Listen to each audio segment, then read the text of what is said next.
welcome back. It's another Saturday night, and I mentioned this last week. It took me forever to find this thing. This is the other one that I had that I actually bought this one from Delicious. If you guys don't know who Mr. Delicious is, there is a link right down. His name should be Mr. Delicious, but it's just Delicious. Down in my description. I believe it's the first link in my description right now. So I highly suggest checking his channel out because he has access to a lot of the Polish stuff because he lives in Poland. And he's a really great guy to deal with. I've dealt with him numerous times over the years. Always had nothing but great luck with him. And I have nothing but high regards to speak about Mr. Delicious. So I think his English name is Peter.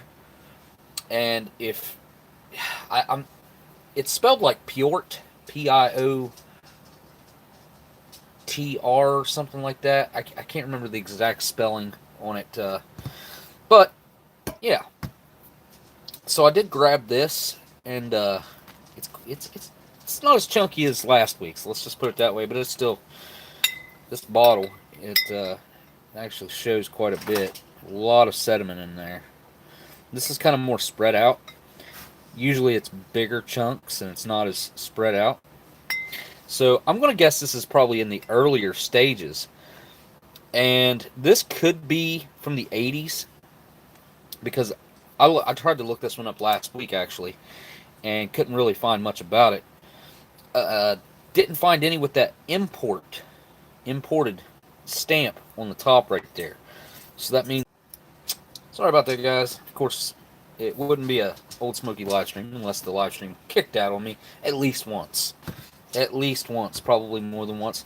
There's the can of smokes that Miss Marilyn sent me, which is I'm eternally grateful for. I had been out of canned smokes for quite some time. Actually, I mean, not out because I keep one in each can, but I don't know why I do that. I guess if I ever pass the cans on to someone so they can actually try what was in the can. I mean, that makes sense to me, but it is what it is. Let me look this up real quick again, because it seems like I couldn't find hardly anything down. This Menu 7, I think there's 1 or 2 reviews here on YouTube, if I'm not mistaken, in the past 5 years that I've been keeping an eye on this particular menu. I've had this probably 4 or 5 years, I would say. It's been a long time I've had this particular ration. And it was produced 3 days before my birthday in 2016. So, at that point in time, cat, come on. Get down. Brownie, come on. Come on. Kitty, kitty. Come on. Anyway, at that point in time, June 21st, 2016, I was just about a year into, after I had a pretty severe injury, and, yeah, I was posting videos on YouTube, but I wasn't feeling very good. I think I was probably, knocking on death's door around that time, actually. Come here, kitty. Come here. You're going to knock stuff down. Get down. Get down. Come on, get down. See, I knew you was going to do that. I knew it. Oh. It's pain in my butt sometimes.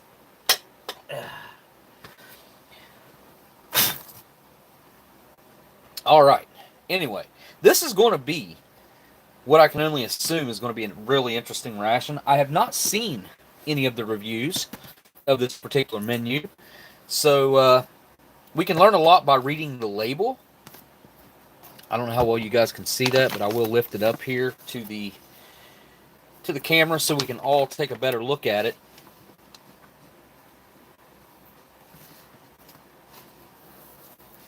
By the way, holidays are coming up.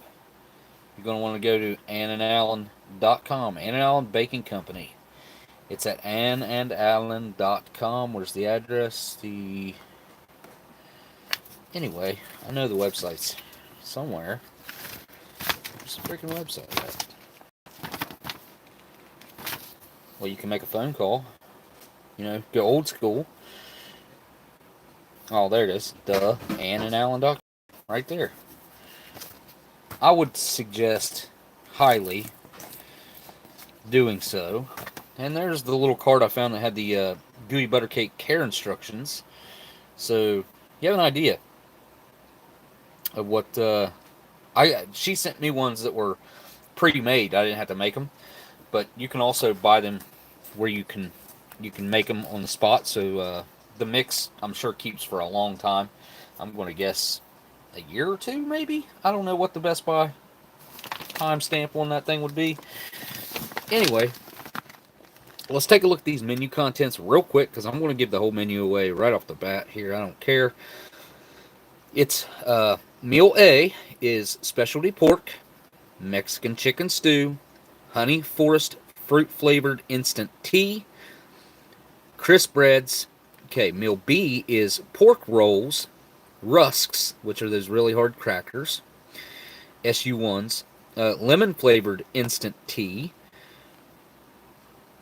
lyophilized fruit mix, so freeze-dried fruit mix.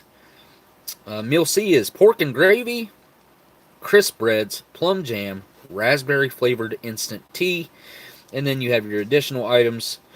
So this kind of is what you'd envision in a 24-hour ration, like what it should look like, what it should feel like, and how much stuff should be in one. Because I think, if I'm not mistaken, this thing weighs right around 5 pounds, give or take. It might be a little bit more than that, actually. It's heavy, okay? It's metal cans in there. There's all kinds of really neat stuff in here, which we'll be checking out here shortly. First on the menu, what's up, CT, Sunshine, Umberto, Mike, what's going on? Dub C, you guys go check out Dub C's channel. I know he posted a post about completing that wilderness course thing. I can't remember what the name of it was. I'm sure he can tell you in the chat right now. CT, we got to get that meetup thing going. Same with K-Man or Kenton or MREinfo.com. You guys, if you aren't signed up on MREinfo.com, I would highly suggest you do that as well. Bring the site some traffic. I don't know that matters, but anyway. What's up, Gunner? Gunner the Feisty is in here. Or Gunner Anderson, I guess it says here. Who else is here? Adam, what's up? Bus Stop, my man. Curious Pete. You, for some reason the other day, Curious Pete entered my mind, and I was like, man, I wonder what Furious Pete's been doing. And I looked up Furious Pete. I think he had posted recently. Well, kind of recently. Like within the last couple months. Anyway, let me look up this, I'm pretty sure I looked this up, and it might have had a decent, like, company history. Let's see. PFER. What type is there? Any? It's just a standard.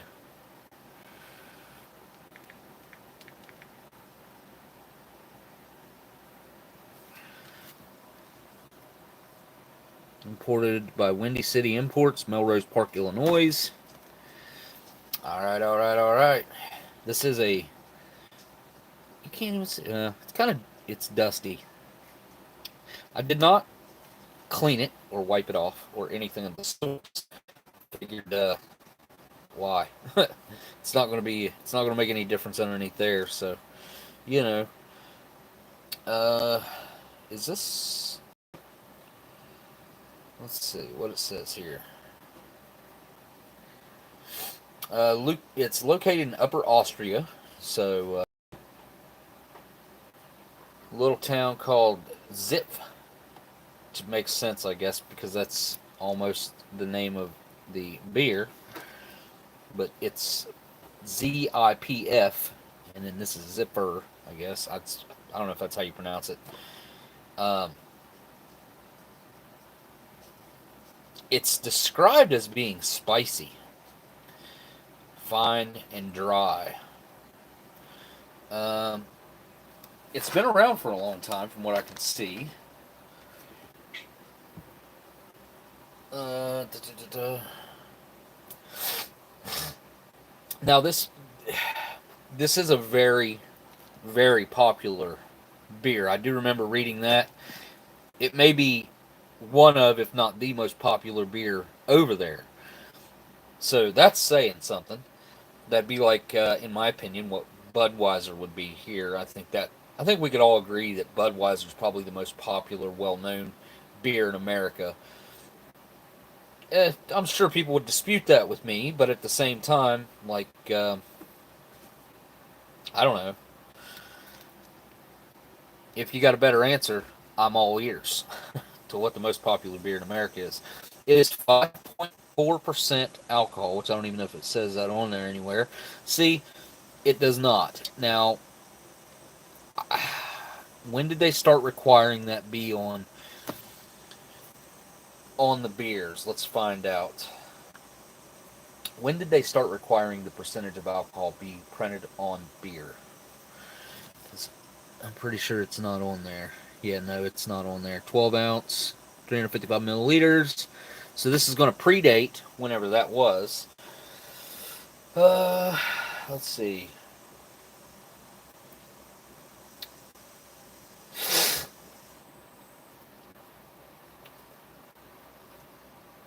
Not in the distant history, 3.2% alcoholic beer was legal for 18-year-olds. Whoa, WC, hey, Oldsmokey, glad I could make it this weekend. Your lives are always awesome. Well, thanks, dude. I appreciate that, man. Thank you for that $10, my dude. I really, really appreciate the super chats, guys. You guys don't have to do that, but it's much appreciated. I just happened to look down and see that real quick. Now, I know there was a certain date whenever they started requiring that the percentage of alcohol be printed on the bottles, or the labels, I should say. Come on now, go on, cat.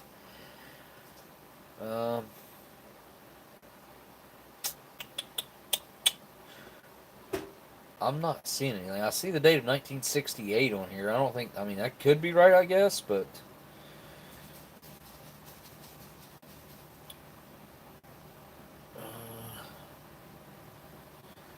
hang on.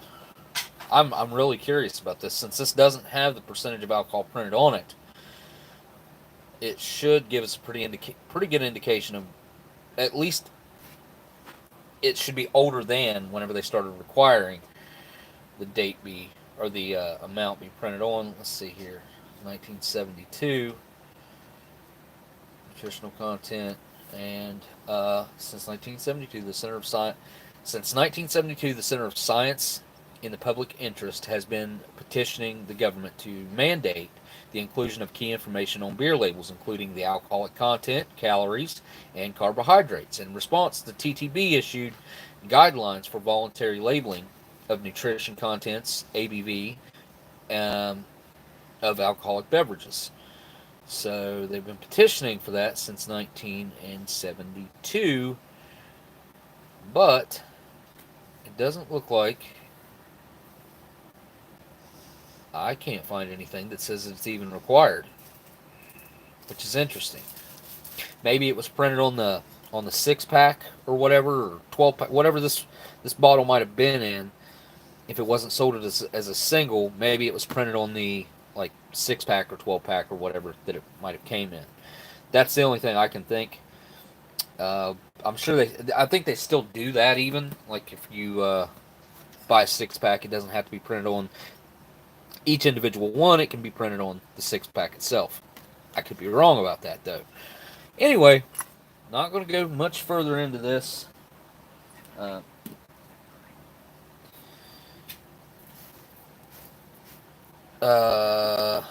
got sidetracked. yeah, I'm just going to drink this thing. Anybody else got any information to add about the Ziffer? Anybody maybe from Germany? I'd say this is probably popular over there. Obviously, Austria and other areas near there. High Fine Navy Day? Say what? All right, we are going to let me make a cut around this label here because if not it'll rip it all to pieces. I have found that aluminum foil likes to rip itself apart. I can go ahead and set the knife down there, so I'm going to be needing it to cut that ration open. Flip the camera around. Forgot to change shirts. It's alright though. Be alright.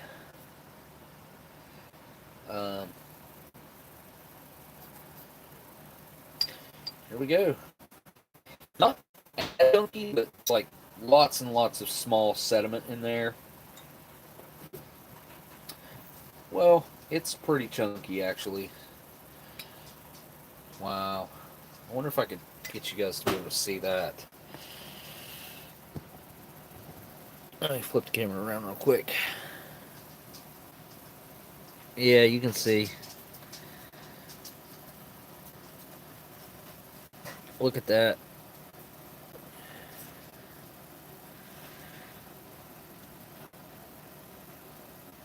So this is a lager, according to the description on the bottle. It's a just an imported lager beer. So, by the way, Ration Museum live stream tomorrow, probably 3 p.m., maybe 5 p.m. Sean will probably send me a link if he hasn't already, and I'll put that in the chat. And of course, I need to make an announcement about this live stream or a post about it being live currently. And let's open this. Hold the microphone.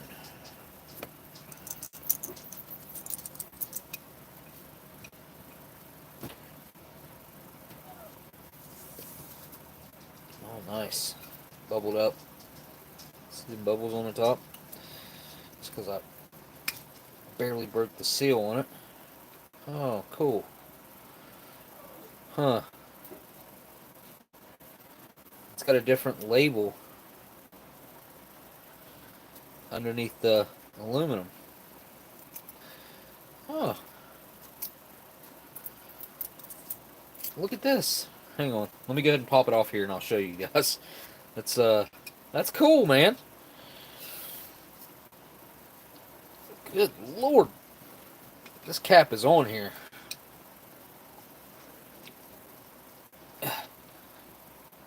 Good Lord, I had to tear that thing up.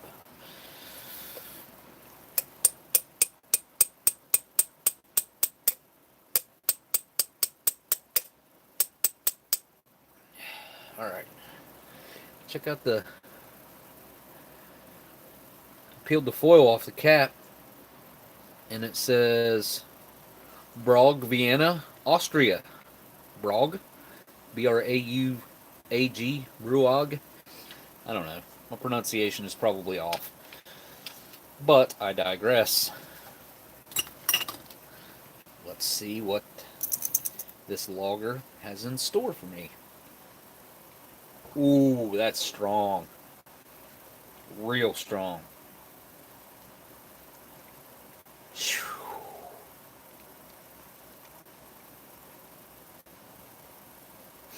Kind of burns my nose a little bit. And I would say it smells like a aged vintage lager, if I was to, guess what it is. Lagers have this really thick scent and obviously flavor.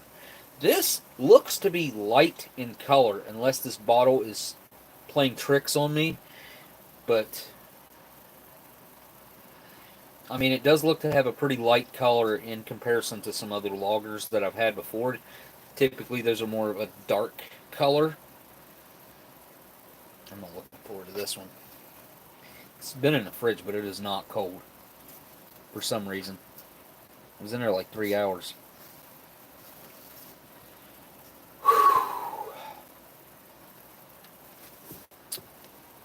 Oh. All right.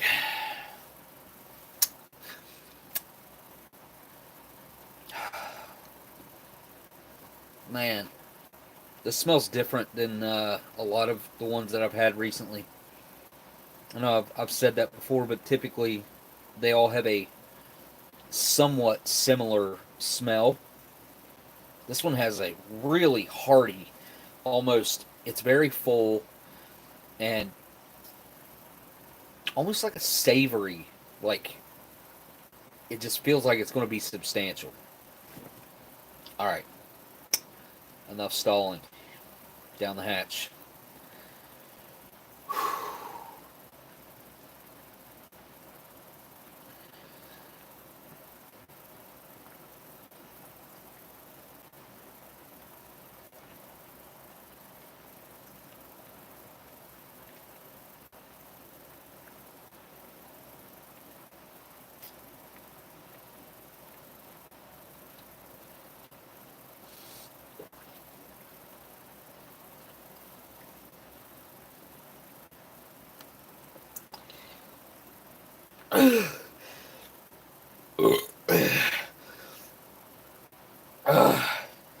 Well, um, it's the first time I've ever done that with an old one. It's got a metallic twist to it.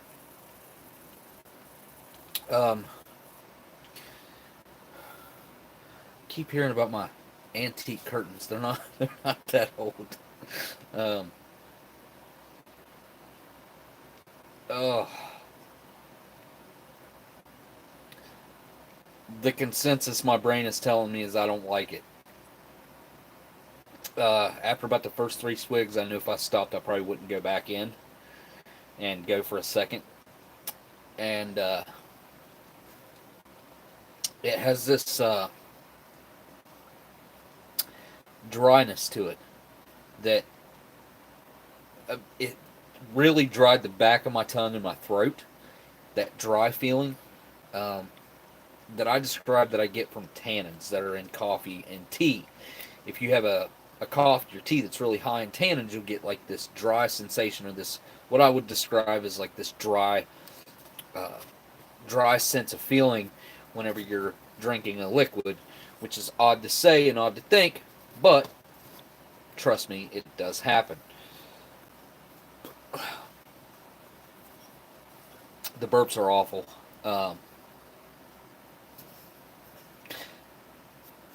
If I wonder how old this is. Like, I'd really like to know. I saw one for sale last week that was from the 80s that didn't have this imported printed on it. Now, that doesn't necessarily mean anything, I don't guess, but I'm going to assume that this became standardized at some point where they started printing this import one there. But this could be from, I'm going to say, anywhere from the 70s to 80s. There's nothing at all on the bottom of the bottle. Yeah, no. Just an off-centered other circle on the bottom, which is kind of weird. And holy cow! Well, I did not notice that. I don't know if I can get you guys. Well,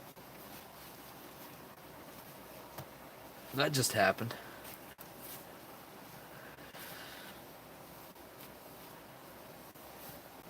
I'm gonna have to clean that up better later.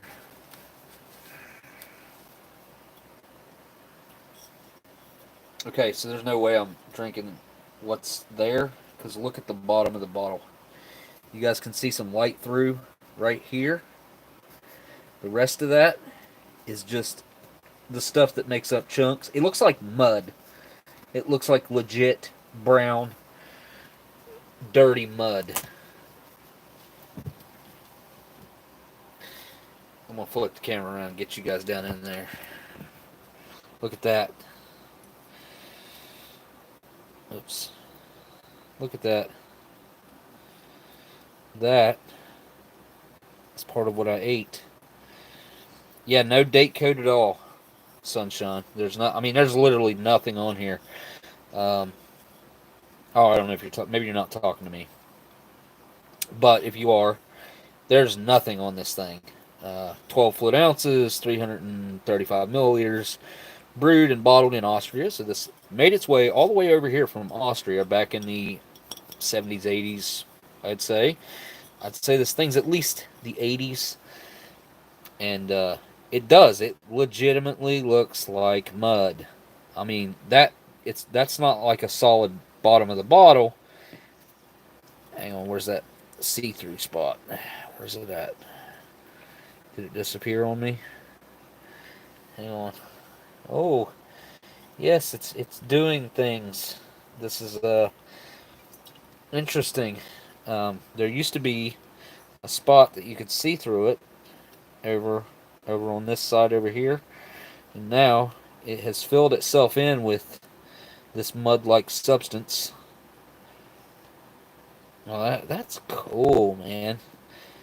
I would never look down in a bottle like this with a camera. You know what I mean? Like any other time, even if I drank one of these on my own time, which I did earlier actually. Uh, I accidentally partially opened it, and I knew. Look, within 15-20 minutes of opening one of these vintage alcoholic, whatever, some weird stuff can happen. And I do mean weird. I mean, like, I had a 1943 or 42, 43, I think it was 42, I don't know, on when we were filming the show Eating History, turn this color green after we opened it. It was a nice golden color, and it legitimately turned that color green. We dumped it into a glass, took a drink of it, 15, 20 minutes later, it turned this color. Now, I've also had them form these, I don't know what to call them, like looks like the texture of a tongue. It's wet, it's like solid, but also flexible and like floppy. Weird stuff happens. I'm telling you guys. I think experiments should be done to see what the heck is going on after a vintage alcoholic beverage like this is opened up. What happens? Do things separate and they bond together? Like, I don't understand. Are things growing in there? I mean, I know something is growing in there and producing more substance and girth than was in there prior. So this, this would probably turn into one of those, not since there's not as much liquid in here. I mean, just a little teeny tiny bit, like literally a sip. But maybe I can knock some of that off the bottom with that little bit of liquid I left in there. Oh yeah, yeah, it's starting to. Yeah, see, look, you can see my finger through there now. That's coming off in that liquid. Talk about chunky. I've drank stuff chunkier than what's in there right now. Anyway, enough of that.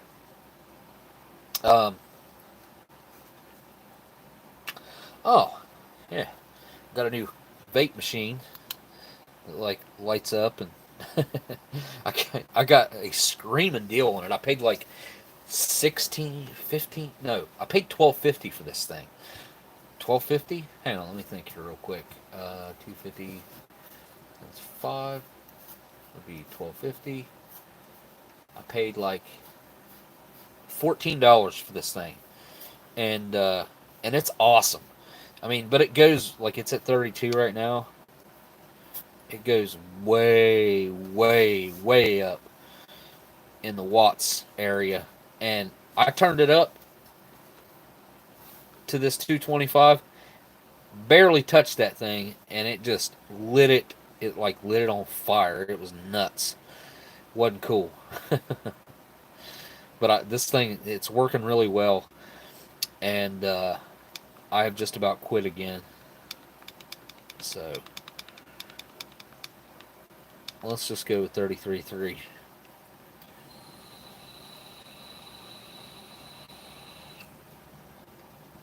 Tells me how many seconds I just puffed on it. All kinds of craziness. How many volts was going through it, the ohms, the amps, the watts, and then there's a bunch of different settings and stuff. Way more advanced and futuristic than anything I've ever had before. Like I said, I mean, this thing was, and it was 75% off. Like, it was a deal that it was hard to pass up on. And I'm extremely pleased with it because of how well it functions.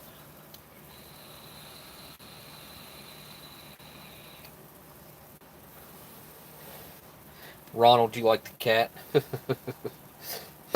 She is really cool, though. She is. She's got her cat eyes on right now. Brownie, look here. Look at your eyes. Look at your eyes, yeah. Yeah, you got them vertical slits going on. Oh, yes. There's a good girl. You're going to have to move, though, because I want to open this ration. There's all kinds of stuff inside that's going to take up all the space where you're sitting. Yes. Yes, Miss Brownie. Yes. All right. Real quick, let me make a post real quick and let everybody know that I'm live. And while I'm doing that, let me check. Let's see if Sean sent me a link. He probably did. Where you at? Where you at? I've got 34 unchecked messages as of right now. I need to obviously go through those. Well, I don't have a thumbnail to post. That's not cool. How can I get one? Yikes. Because I didn't put one on Slack so I could copy it. Oops, what just happened? Oh, there it is. Sorry, guys. I'm gonna make this quick and get this thing opened up. I'm hungry. I'm ready to eat. And yeah. Hey Gary, you been up there all night? Oh, of course. Really nice ad running on the beginning of my. And it's a non-skippable. How about that? They don't pay me for this crap. They just don't pay me. You know. Making a link now. Well, let me do something here. Ration Museum, buddy. You can now post that link yourself right here on the live stream. It should let you. And if it doesn't, let me know. I will. I'll take care of that myself. I'll post the link. Now, if I can get this stupid old phone that I have to take a screenshot, because it's like, this phone sucks so bad. I've got to buy a new phone. I have to. I've been struggling around with this old phone since mine got ran over, and I'm going to try to buy the same phone and have everything off my old phone, as far as the guts, transferred over into a new phone, which is basically just like taking the front and the back of the phone, the digitizer, the screen, and the glass back, and the camera, and swapping over the guts of my phone and swapping them over to the other one and the battery. But I don't know that will work 100%. I hope to God it does, because I really need a bunch of stuff off of that phone. Everything from eating history is on there. So many things that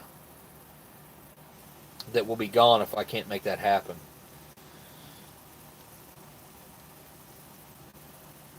Oh, crap.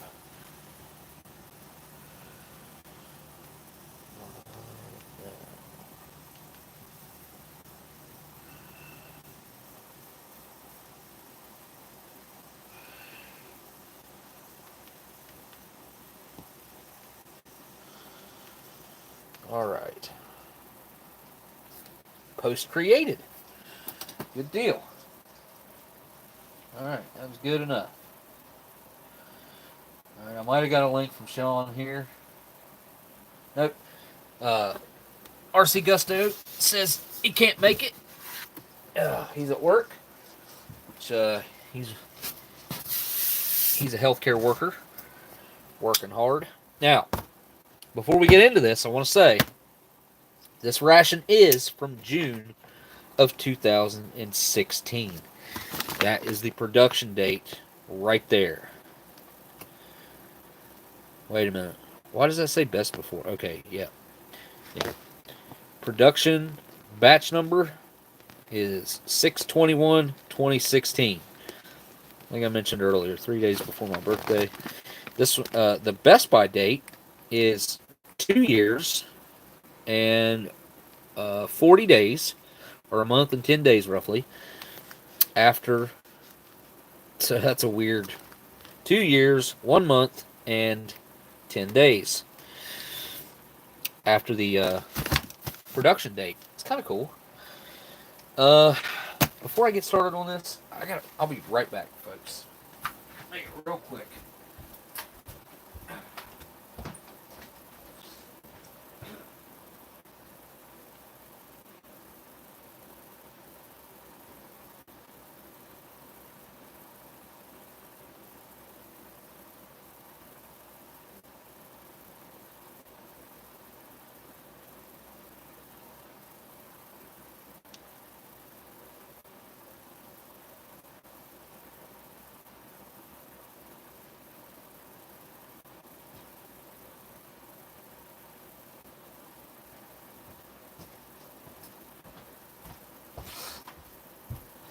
Okay. Now, I did put it in my description that I was going to span this over 2 week or a 2-stream period. Where'd that cap go? Here it is. There's a better look at the cap with the front camera. It's kind of cool that was underneath of that that foil, because on the foil it just had the that zipper printed on there. But underneath it has this. It's kind of cool. I dig it. It kind of reminds me of like an airline logo or something. The way that red A is. Anyway. This, if I was to leave this set here for a week, this in the bottom would turn into a solid disc of something. I don't know what. I'm sure there's elements of the alcohol contents and the elements that make up the alcoholic beverage that would be contained in that, but I'm sure there's also other things growing in that as well. So this is a 5-year-old Polish military ration. You don't see a lot of Polish military rations popping up here on YouTube. You don't see them popping up for sale. You don't see them anything. These are actually what I would consider to be on the rarer side. They're hard to get your hands on typically, unless you happen to know somebody that can get them for you or something like that. Now, I haven't tried to get one in a while, although, out of the blue, I mean completely out of the blue, Delicious did send me this ration right here, which is this SR1W, which I do believe is a vegetarian version of the single meals. I need to do some research on this and actually do a real review on this at some point, because I have to only assume that these are also quite rare. So, just out of the blue, he sent that to me, I don't know, a month or so ago, a month or two ago, something like that. Hasn't been very long ago, and I couldn't be more grateful to Mr. Delicious, which I think he should change his name to. But Delicious, nonetheless. And before I move on and get a bunch of stuff in the way, let me ask you guys something. Would you guys be interested in seeing some prototype contents? Well, they're just prototype items from South Africa. So I've got these peanuts, raisins, and chocolate chips. I have a pineapple isotonic drink. I have some peanut butter oats. I get Oaties? I don't know. They feel like cookies. I have... what else do I have? I have a vegetarian pasta. A great big old 400 gram vegetarian pasta. I have a savory soy. And I have a peach isotonic drink and a tropical isotonic drink. And somewhere I have a hot chocolate. I don't know what happened to it, but I have one. I've lost everybody. Alright, that's okay. I do this because I love it. Oh yeah, what did I do with the rest of that? Anyway.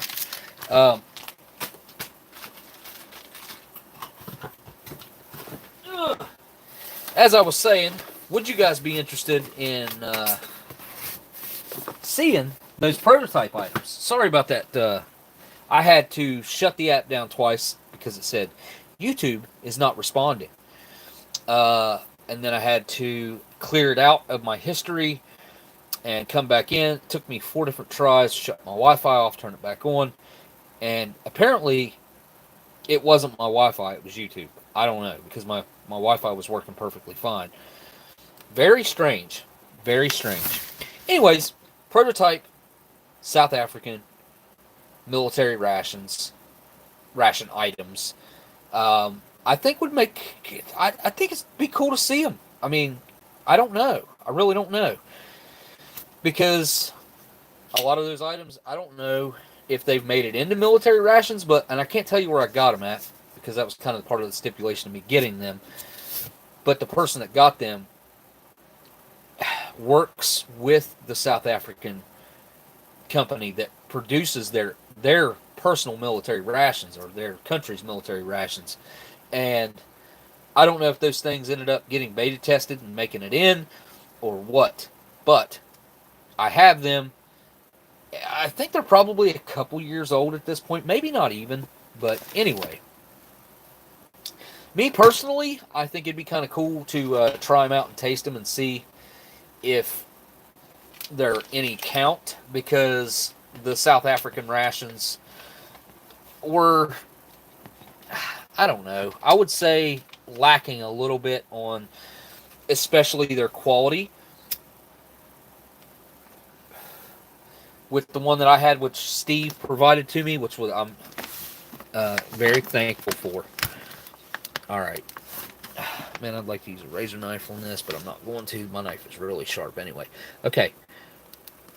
Like I said, this is going to be a 2-weeker. My knife is really sharp too. Look at that. It's like a razor blade right there, boy. Yeah.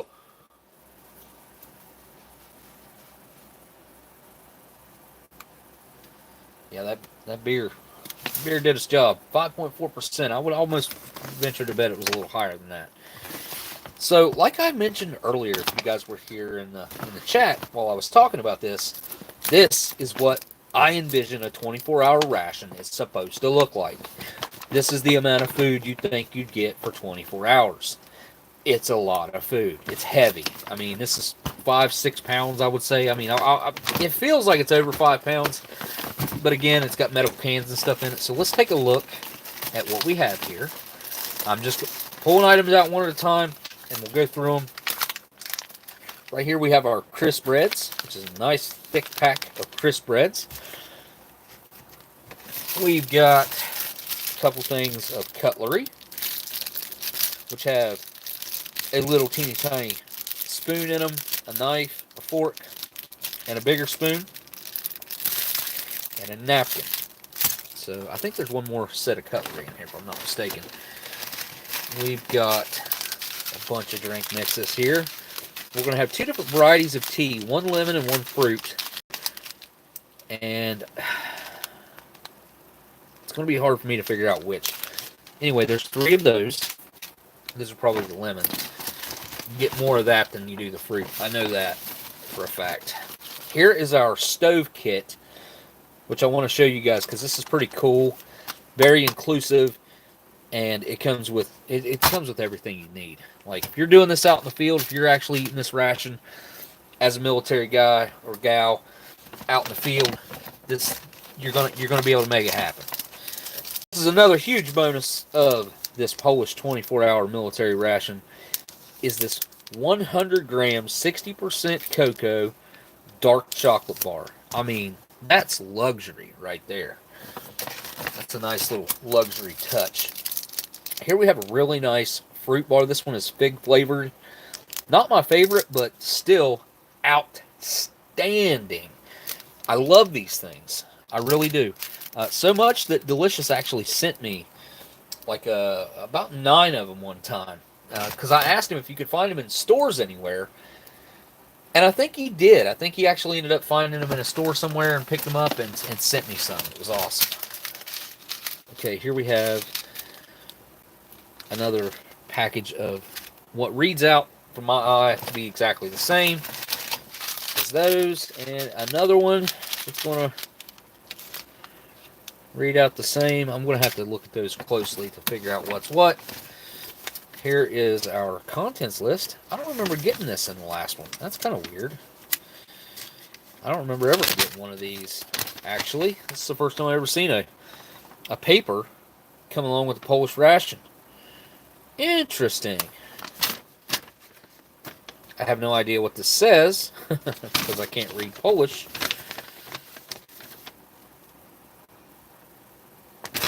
What language do they speak in Poland? Polish? Speak some. I don't want to guess. Another thing of cutlery. Here we have what is. Let me look on the front here to see which one this is. This is the specialty pork. I do believe that this is for breakfast, if I'm not mistaken, but I could be mistaken. This, I believe, is the jam, which is a nice little tin of jam. It's in really good condition, actually. I love that they put it in a baggie just in case it was to get punctured or opened up. Love that. I mean, that's a cool... It's well thought out, right? Some countries wouldn't do that, man. I've seen, like, German stuff that got real nice and messed up. We got another package of the crisp breads, which I thought we only got one pack. So cool. 2 packs of the crisp breads. Best by date on those was 5 of 2019. That's a long time ago. Over 2 years ago. Oh, this is not good. Yeah, it's okay. I felt the top right here, and it felt like it was bloated, but it was just the pull tab that I was feeling. So this is going to be, let me find out here on the front. Oops, sorry guys. WIP.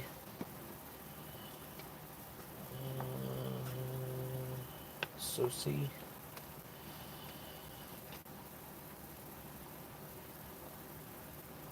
That's going to be from Mill C. First item in Mill C. Hang on.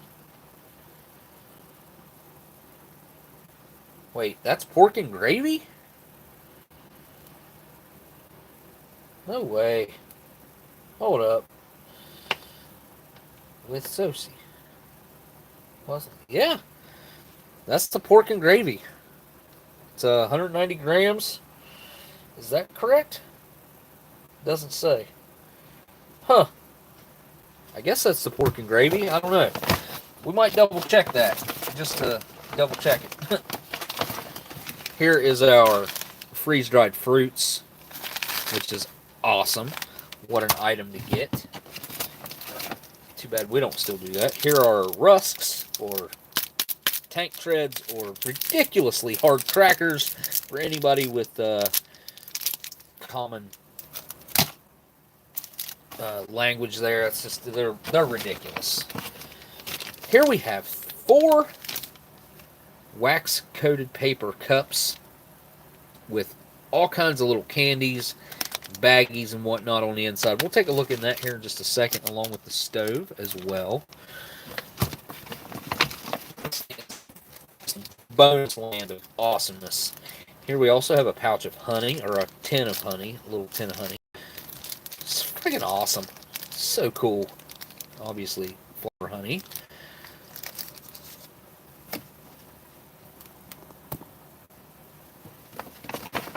And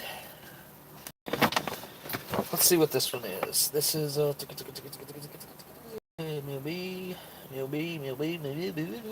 this is your pork rolls right here. Good old pork rolls. I don't know what pork rolls would be actually, but that's what that is. And this is the specialty pork. Wait, no. This is the Mexican chicken stew, I do believe. Porwaka or potraka,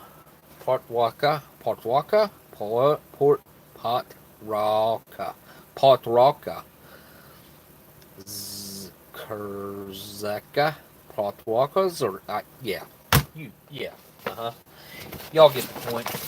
And one more package of these ridiculous crackers. These things, man, like, I don't know. Sometimes I like them and sometimes I don't. It just depends on, I guess, like how sensitive my teeth are that day.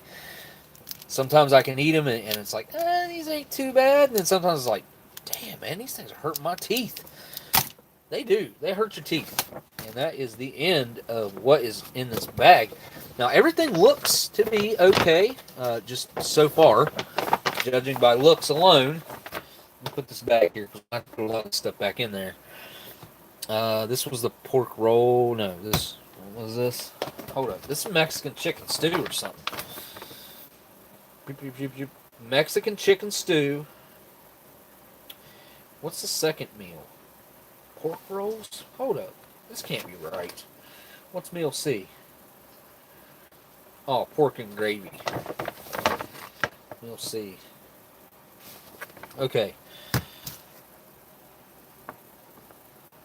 Okay. Rolladicky? Wipers out. Rolladicky wipers out. Okay. Let me find this in Polish here. This meal C, what will be Sosi? No.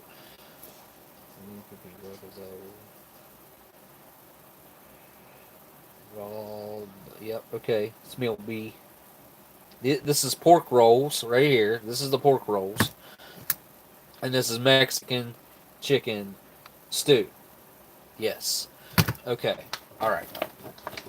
Mexican chicken stew, pork rolls. The other one was pork. What did I say it was? It was pork and gravy. Is that bad boy right there? And this one was specialty pork. It's best by dates on these. 2018. 2018. This one might be a little bloated, actually. This is the one I was concerned about. It actually does feel a little bloated here on the bottom, and like the way the ring's popping out on the top, but it does look like it's been like pinched by two big old fingers and crushed, which might be why. For the see, if it was bloated, it would have pushed these dents out, right? At least that's my thoughts. But it does feel a little bloated. I ain't gonna lie. Yeah, so let's take a look real quick into this cup of goodness right here. Get the old knife out. How do I want to open this? How do I want to open it? Open it on this side.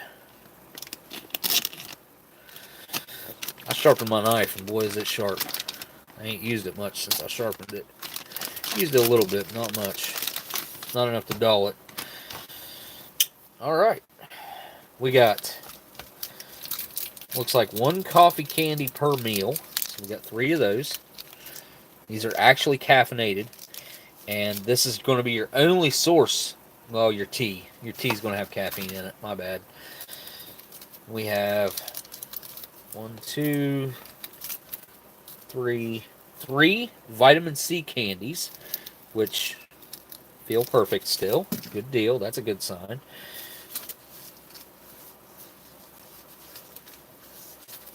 Alright. Oh, how about I just drop everything? We have 3 xylitol gums. What the cat? Jesus. Hope you didn't just crack my phone. Got 3 xylitol gums. We got 2 salt and 2 peppers. Little teeny tiny peppers and salt, which is really about all you need. We have 2 coffees. Right there. We have 1 sugar. Really? Only 1 10-gram sugar for those 2 coffees. We have 3 Be Fresh lemon-scented moist towelettes. And we also have all these little baggies. You got 2 baggies and a little trash bag. That's what that is, a little trash bag. And then you also have another little baggie here that has like a cleaning cloth in it.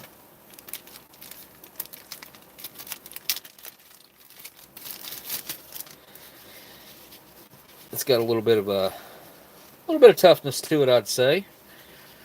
You know. Now, if that's all I had for 24 hours to take care of business, I mean, hold up. This is. Yep. My bad. Okay, so there's no end there. This is legitimately toilet paper. All right, sweet. So this is kind of like a, I don't know. It's not horrible quality, I would say, but it's not the greatest at the same time. There we go. Fold that back up, and you got, like I said, you got all those baggies. Put your candy in. Put your cigarettes in. Put your fuel tabs in. Put whatever you want in them. Then you got 2 more little baggies right there if you need them. After you eat your whatchamacallit stuff there. All right, we're gonna leave 1 of those out. 1 vitamin C candy out. Put the other ones back up. We don't need that other crap. I'm gonna save a cup. I'm going to use 1 of these cups. All right. Candies in there. Why not use a Be Fresh wipe? Xylitol gum. Check that out maybe. If I remember. Probably won't. You know how that goes. The salt and the pepper. And a coffee and a sugar. The other coffee back in this cup. Got 3 cups of coffee, a sugar, and all that other crap that I just mentioned in there. Putting it back in this little baggie thingy, plastic that I cut open. And there it is. Get that out of the way. That out of the way. Now let's take a look real quick. We ain't gonna need 2 of these either, so I can put both of these things back in the bag. Get them out of the way for right now.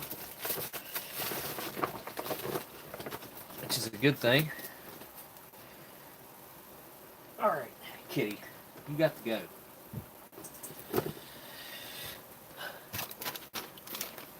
Take a look inside this little, there's contents list right there, if you can. English military kit for cooking and heating meals. Man, I was just on eBay and I saw where they were selling a whole military field kitchen. There's multiple ones on sale on eBay right now. One for $3,999, $4,000, and 2 of them for $4,500. One of them's really nice for $4,500, like the ultimate tailgating machine setup. Okay, you have a total of 12 of these fuel tabs. If you can't heat your 2 main meals up, and maybe even your pork and gravy if you wanted to heat this up, which you very well could fry that, with 12 fuel tabs, there's something wrong. You get a little thing of matches here with Red tips, very indiscreet, just little white packaging, very cheap. Matches. This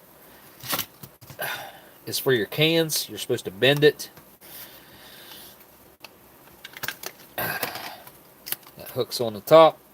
You bend that bottom part up right there and make a handle. And you can pick your cans up. Kind of, I don't know how to tell you. It's just, it works. It functions as it should. Then you have another little bag here. I guess that's another little trash bag. I mean, they kind of go overboard with the little plastic bags, in my opinion. Here's your little foldable stove, which is nice. And you also get some windproof and waterproof matches in this kit. It's kind of like a pretty inclusive little all-included, everything you could possibly need type kit. And I think that's cool, man. I think it's cool that they think of it, think ahead enough to do so. Because they don't have to give you this stuff, I guess. I mean, they can kind of figure that you will cook your stuff together out in the field. But this way, you are prepared. Absolutely. I'm not going to cook with these right now, even though it'd be very simple to do. And I don't feel like making a mess with the mess kit.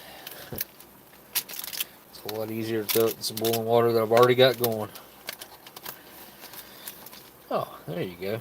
There's some instructions real quick. If you're going to scan through them, you could pause this video right now and it'll show you pretty much everything you need to know about this kit. See how you bend that little thing to make a handle. It's great. Great little kit. I think it's awesome. The French kit that comes in the French ration, 24-hour rations, is also pretty inclusive. A little trash bag and the fuel tabs, and not as many fuel tabs, but still, nonetheless. Now, one of these is going to be different from the other, I think.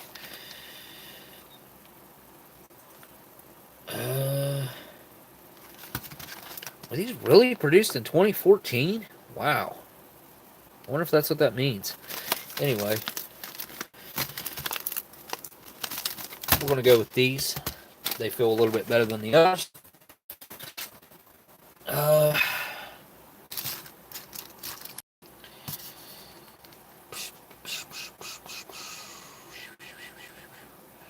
We're going to go with the honey.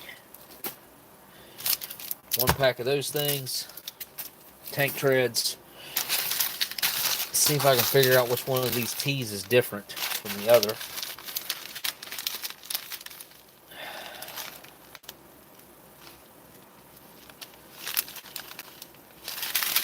Something on this side? No.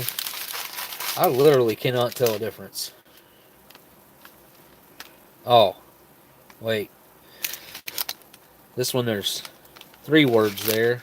This one there's only 2. Okay.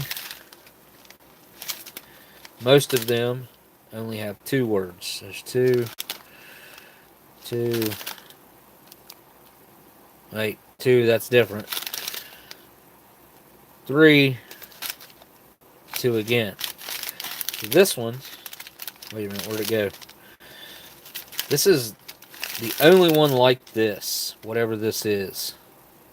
I don't know what this is.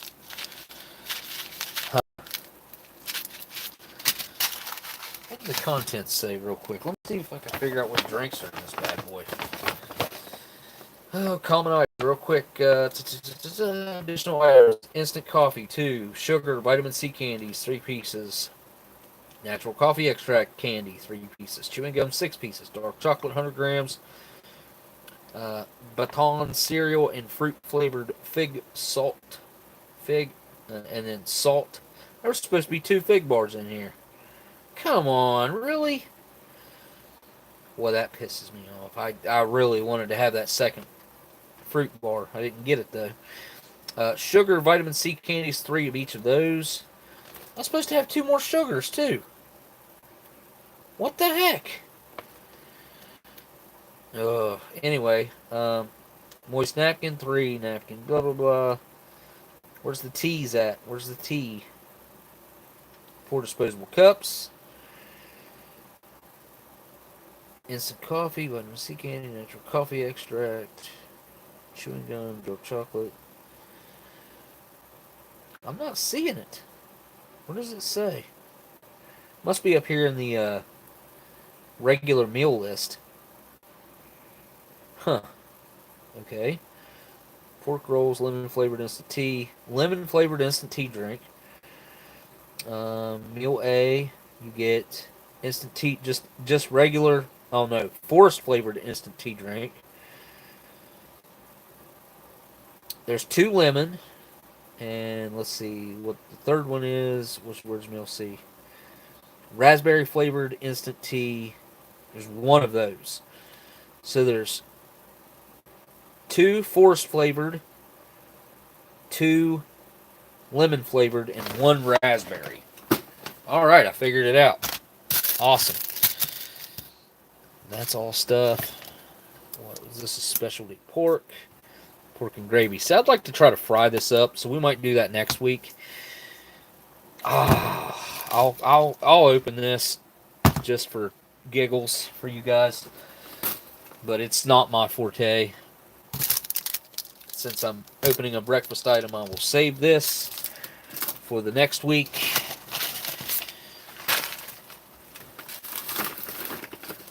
And, alright, it's time to decide what main meal we're going to be having, guys. This is, I think it's pork rolls, right?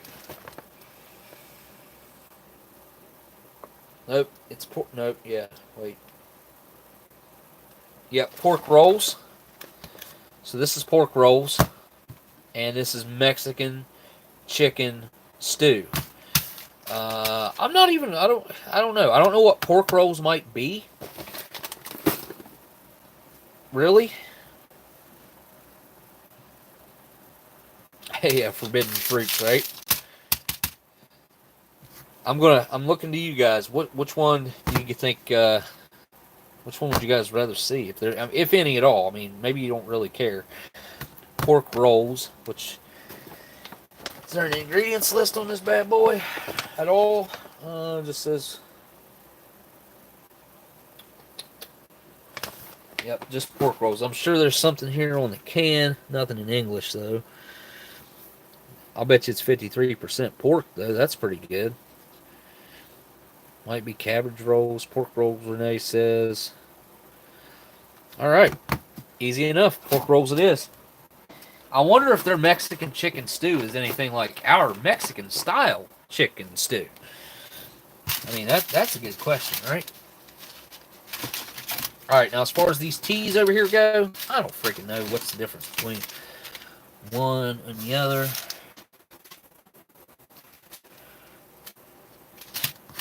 That's the one raspberry. That's the that. We got this for the coffee. That's the one. Alright. We got a tea, a coffee, some honey, a chocolate bar, some pork rolls, which I'm going to go throw this. It does have a dent, which kind of sucks. It's like what you pick up in the damaged aisle at the grocery store. Yeah, scratch and dent can, you know, the kind that goes bad quicker. But it does look fine. There's no bloating going on there at all. A little bit of distortion of the can, which does give it this little bit of flexibility on the top, which is not too alarming. But it could, I don't know, I guess it could actually be bad, but I can't tell because of that dent. So I'm going to go throw this in, and then we'll get the rest of this trade up, and I'll be right back. Okay, it is 1:10:44, 45. Okay, by the time we get in 1:11, I want to get this out in 4 minutes. I don't want it to taste metallic.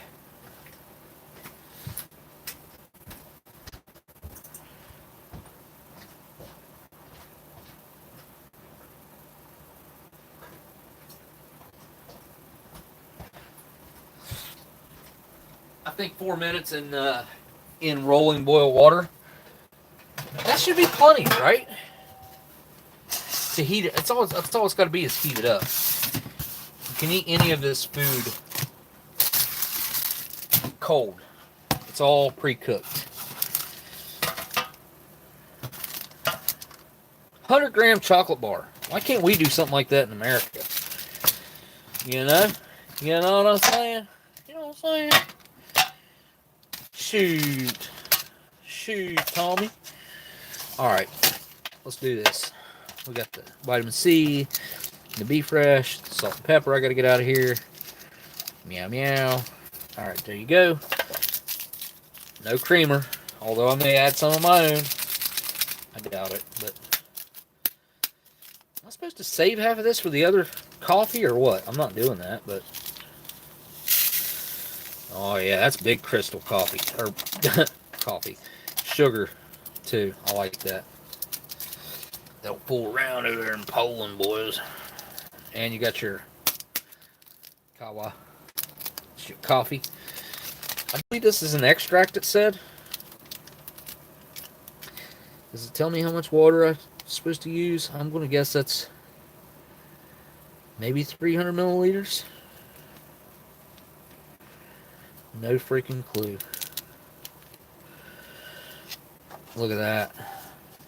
That's a very fine powder. Oh, if this is an extract, I'm not going to be able to put enough water in this cup. Because if this is an extract, I mean, this is going to take a lot of water. Let me see here. Yeah, 300 milliliters is going to be pushing it, but I don't even know if that's the right amount.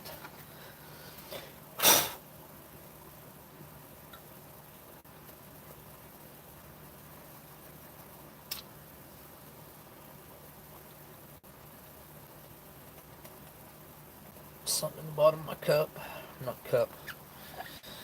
You know, measuring cup.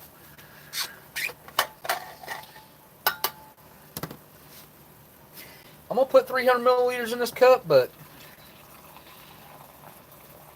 I don't think that little cup will hold more than a cup. Anybody out there versed in the Polish language?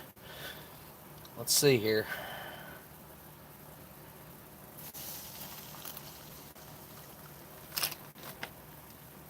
Oh, look at that. Cat, go on. That was, yeah, perfect. Perfect. Good deal. Good deal. Now, with this tea, I will say that you can do it either hot or cold. And since I have a hot drink already, I will be going cold in the good old Gremlins cup. Gremlins from the 90s? Gremlins come along in the 80s or the 90s. How much water to this bad boy? That's probably not right. It says 300 as well. I don't know if that's right. No, 250 milliliters. I'll bet you this said the milliliters on there as well. Since this one does. I'm not seeing it.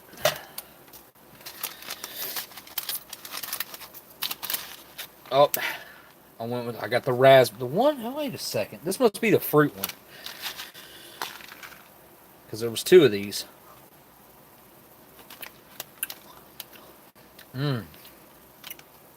No, if that ain't raspberry, then I don't freaking know. Because those little pellets are like straight up candy. And they look like gerbil food. If you guys ever seen what you feed to a little hamster, that's pretty much the shape and even size of those said pellets. Hold on, guys. I'll be right back. I'm going to get that can out of the boil. Because again, I don't want it to be metallic.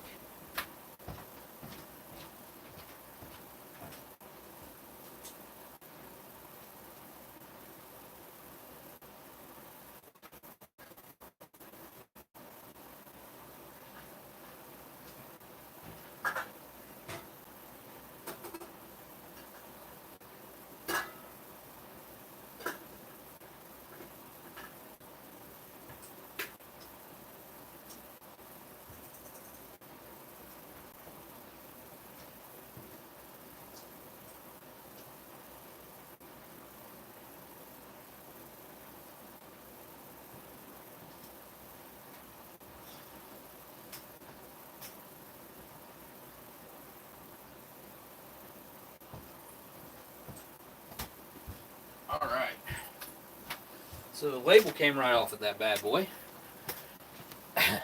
It's on the top of the can right there. It was not fooling around. I don't know how I'm going to get that thing opened, actually. It's going to take a minute so for it to cool down enough for me to open. Water. I don't have any water. Do I? Nope. I don't think I do. I drank it last week.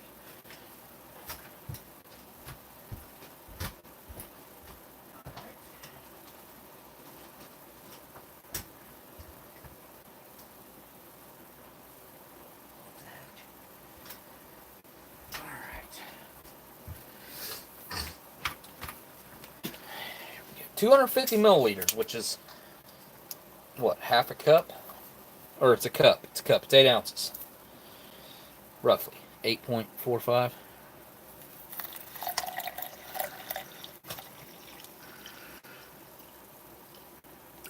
It takes a while for these pellets to dissolve. It's kind of weird. I might have to add some hot water to it to actually get them to break down. But as you can see, they're still just kind of sitting there in the bottom.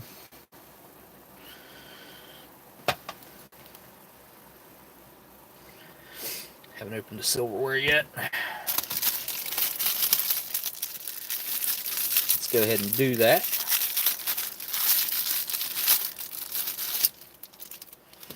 So you get your little dinky stirring spoon, I guess is what that is. I don't know. A fork, a spoon that will absolutely cut the edges of your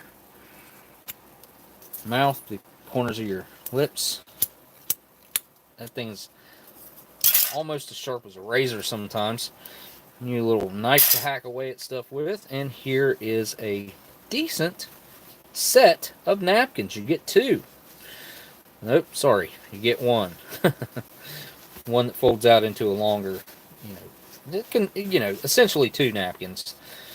If you just cut that, which, you know what? I'm going to do like you do in the field. I'm just going to cut this bad boy and be like, all right, I need this one.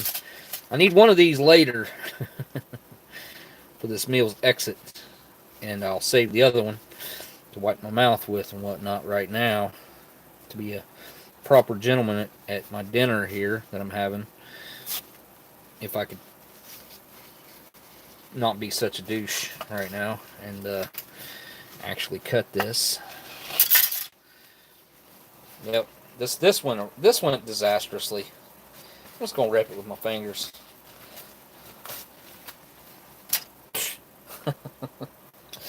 Oh gosh. Anyways, I got a half a napkin I can use up here at some other point.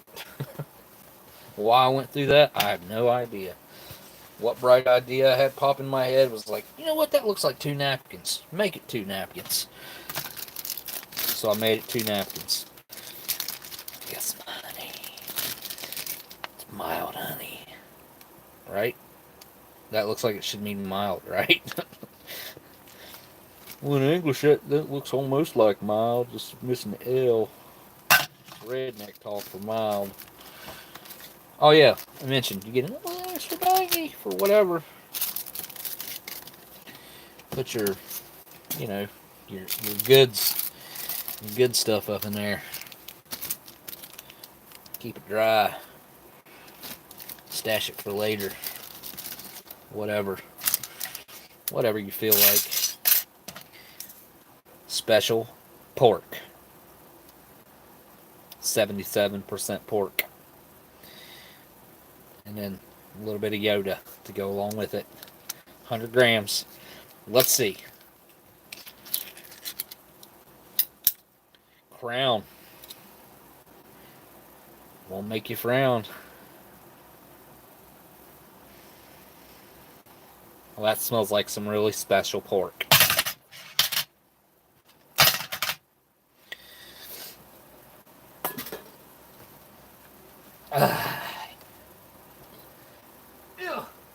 Come on.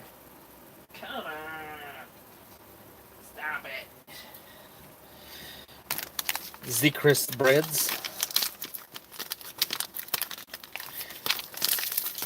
This is something I've never found for sale here in the good old US of A.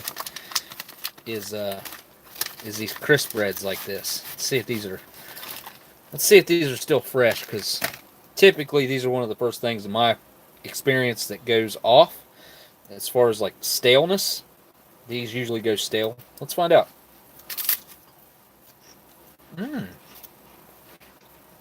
Not stale at all.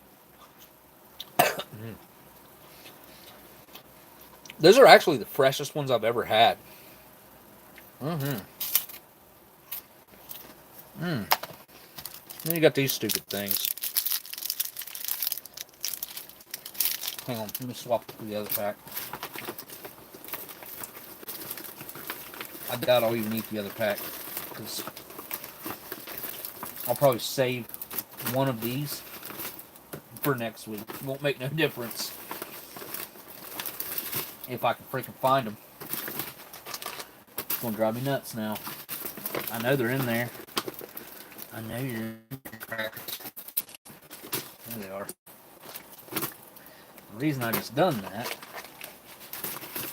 is because these ones are actually cracked a little bit on the corner. Ooh! Which would take quite a wallop to do any type of damage to these crackers. Like, these actually feel like they're pretty fresh just from what I just done breaking them. Huh. Alright. Little piece. Let me see. That caraway seed. Boy, oh boy. Hit me right in the mouth. Caraway seeds have like this, almost like a mint flavor to them. If you've never had a caraway seeds in anything before, which are these right here, they stick out like a sore thumb, but they have this mint follow-up, mint flavor to them almost.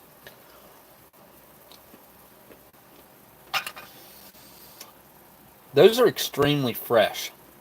I don't understand why. I've had this ration since it was very new. I've probably had this since 2017. And everything that I've tried so far has been overly fresh. Like, I don't know how to tell you guys, other than I've had these things before that have been way fresher than this. This is 5 years old. This is what, 3 years past its best by date or something like that? 2 years. Solid 2 years. Let me look at the date real quick. July 31st of 2018. So yeah, this is 3 years past its best by date. And this stuff tastes fresher than stuff that I've had that was in date. I don't understand. I really don't get it. But that being said, I gotta try this special pork. Look at that. Alright. That slice looked like it was meant for that piece of crisp bread right there. And that knife can go right there. Don't. Alright.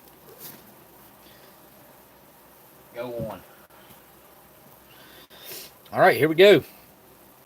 First bite of actual substance, I guess. Meat. Down the hatch.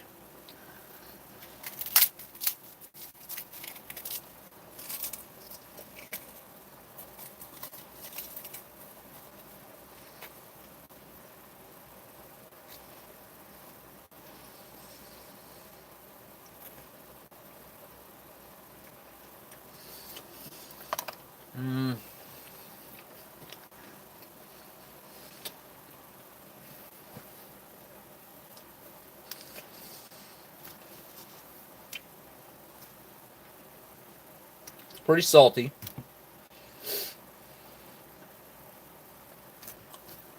It's got the fattiness going on there. Here, come here, kitty. I'll give you a piece of this stuff. It tastes like bologna to me. And anybody who knows me knows I can't stand bologna. Come here, kitty. Kitty, kitty, kitty. Come here.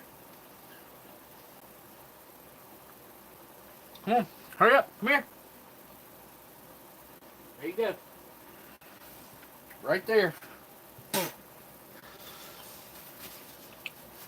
It's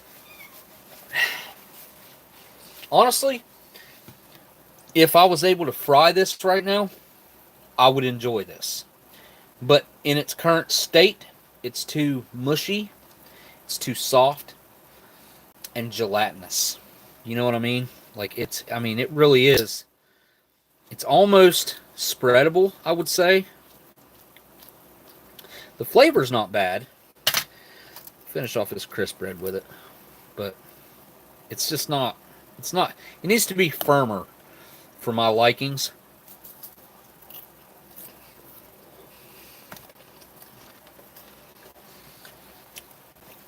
But yeah, it's not horrible. It's not my cup of tea. But like I said, I think that'd be awesome fried up. And I might just do that after this little live stream. I might take that little can in there and fry it up. And see what it comes out as. It might not help it. But if frying it firms it up and kind of caramelizes it, then yeah. But if it stays soft like it is, which it could, because all the fat in it. Pork rolls. Okay. Still a mystery, I would call it. It smells a lot like chicken gravy. Or pork gravy, I guess, in this instance. Just get a closer look in the can. You can't see nothing in there. I'm going to have to get the fork involved. I do see two distinct separations of cat. Go. Two separate items in here. As you can see that on screen. There's a separation right here. Well, that legitimately does look like flattened out, rolled up pork. Interesting. Let's get the old knife here. Get that back up here to the surface. I want to see what's inside, if anything. Saw through this with this little serrated knife.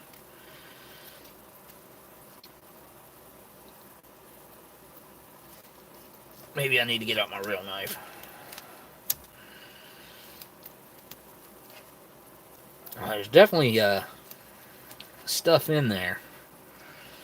It's not just rolled up meat like it looked like. Huh. Whoa. There's a lot going on in there. There looks like maybe some cabbage. This looks like could be some sort of like feta cheese or something. What it smells really, really good. I mean, it does have a very distinct chicken smell to it, but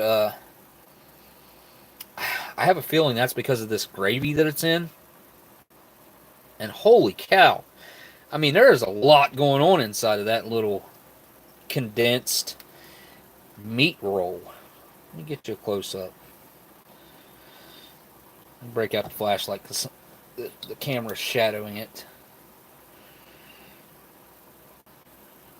It's kind of getting blown out, the contrast there. There it is.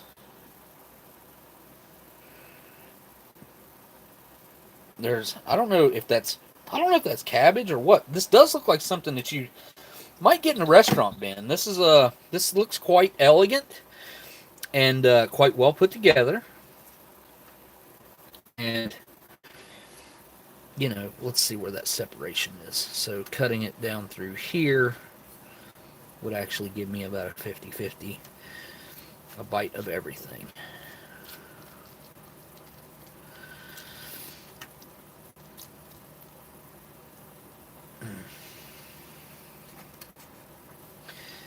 I don't know what that green is, if it's cabbage or what, but I got to give this a try. Here we go.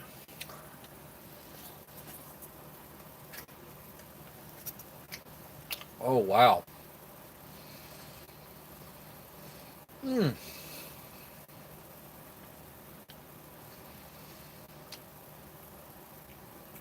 That, I can't even finish chewing it up for it. That is fantastic.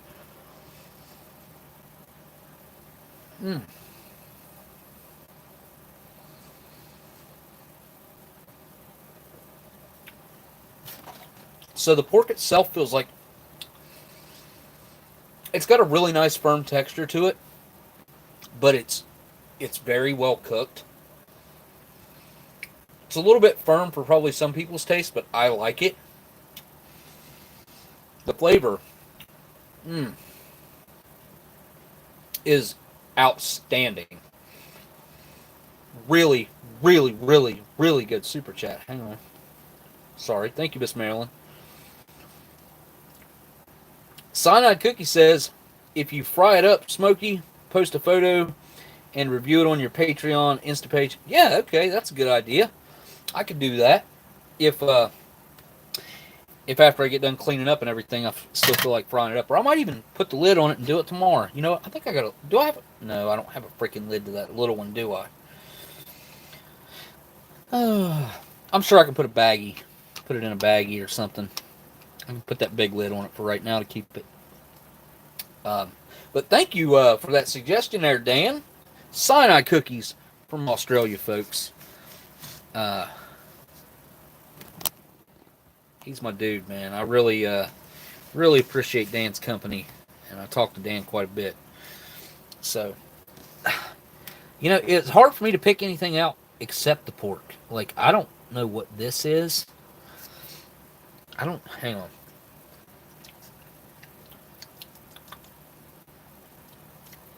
No flavor whatsoever. I mean, it's taken on the flavor of the gravy and everything that it's in, which I don't know. I couldn't really tell, and I think there's only 2 of these pork rolls in this whole thing, a big old thing of gravy here.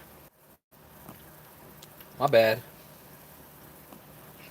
If you decided to do a Russian ration, you should try mixing your drink like with lemonade or other orange drink that might be included. Russian? What drink? Oh, okay, I know what you're saying. Like a vodka or something. Yeah, Russian vodka, right? That's what we're thinking. Or maybe like some old smoky moonshine like this right here, which is Blue Flame. I assume it's blueberry. Whatever. Old smoky. Alright, so I don't know what to do to maximize like all this gravy. Thanks again for that super chat, Dan. Pete has, that's not true. The sugar lighter is pretty friendly. Alright, let me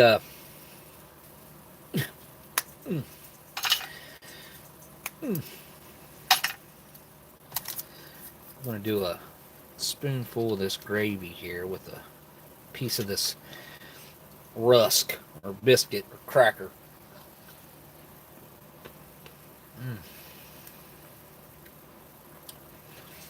So what I want to do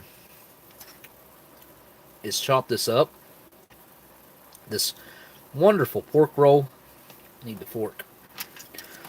So that I can have smaller bites to go with all of this gravy that we have here. Because this is absolutely freaking fantastic. I mean, I like the roll idea. But to maximize all this other gravy in here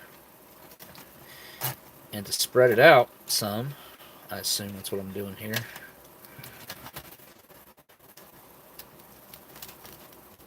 It's not easy. I'm not sure what that white stuff is. I think it's some kind of cheese. Like feta cheese or something like that.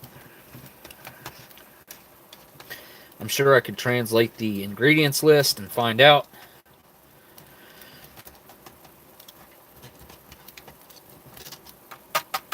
Alright, got one pork roll cut up right now. Let's see if I can find a chunk. Oh, there we go. Down the hatch.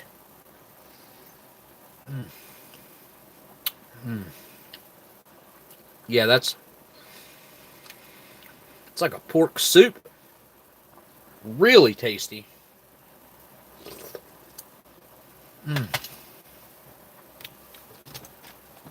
I didn't have that high of expectations of this. I mean, pork roll. You guys probably think about the same thing that I think comes to mind when you hear pork roll. But this is not it. This is much better.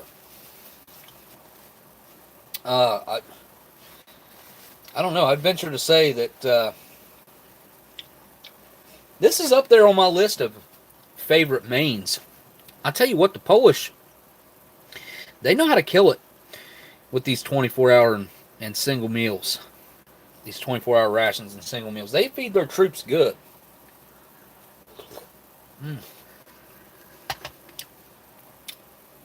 I could eat that once or twice a week, maybe 3 times a week, and not have any complaints at all about having to eat that. I mean, if I had to eat that every day, I think I could eat that every day for quite a while before I'd get sick of it. Oh, that smells like fish. Really bad. I wonder what that... I smelled it a couple of times and I wiped my mouth. What the heck? Find a woman who likes these meals too. They're out there, Phoenix. They're out there. I promise you. There's some women out there that love military rations. Really, thanks to Steve 1989. Maybe go trolling around over there on his comments. You might find some. You know what I mean? I mean, there's some pop up in my comments, but nowhere near as many as come over there.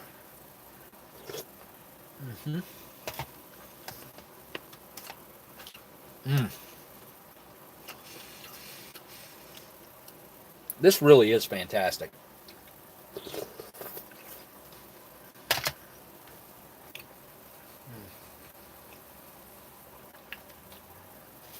I don't know what else to tell you guys about this. It's great. That pork gravy, it's not too thick, it's not too heavy, it's not overpowering, it's really nice. It's not mild, but it's not overpowering. It's just right. Very flavorful. It's not overly salty. It's nice and savory.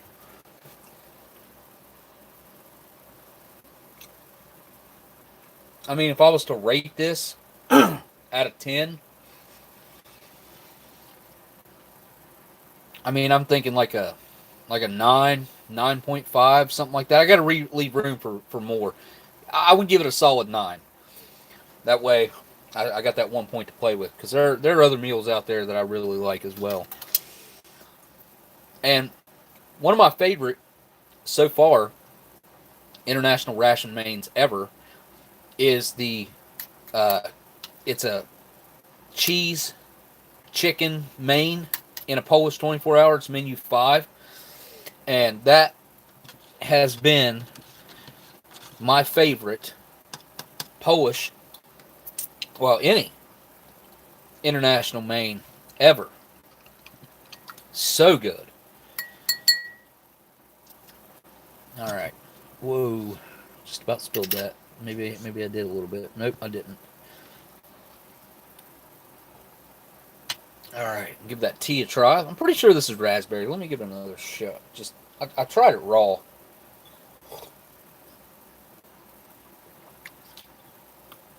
I mean, if that's the broader just fruit flavor that it mentioned, it tastes a lot like raspberry. a lot. It's very tasty though. It's sweet, very fruity, a lot of raspberry flavor going on there. Almost like a little bit of like a lemonade twist to it. Yeah, that's a good tea. I like that. Honestly, I can't get enough of this. This is really, really, really good right now. We got that that honey back there.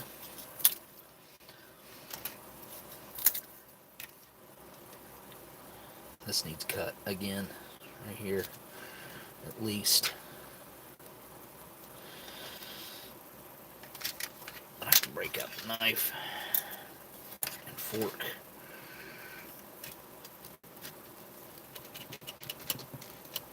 Get out of the way, spoon.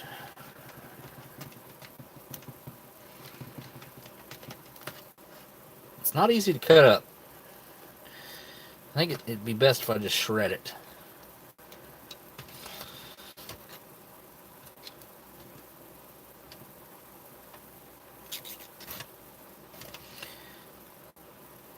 The chunks of pork are very natural. They don't feel processed at all, really. When you chew them up, they don't feel like sometimes that pressed and formed meat crap gets this weird texture to it. This does not have that going on at all. It's nice and got that normal fiber feeling when you chew it up. Alright, I want to try it with the crisp bread. I haven't done that yet, I don't think. I'll take the bite first and then get the crisp bread.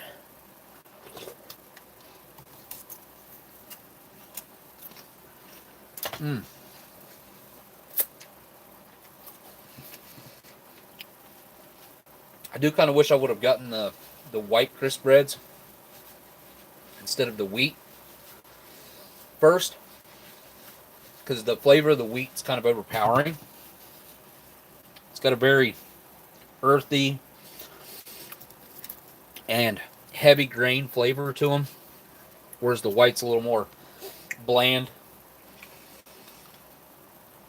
and able to mix with other foods a little better.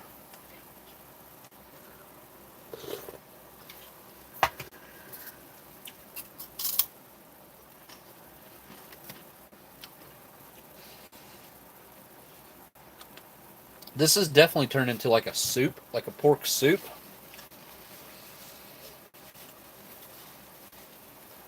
It's pretty killer though, I must say.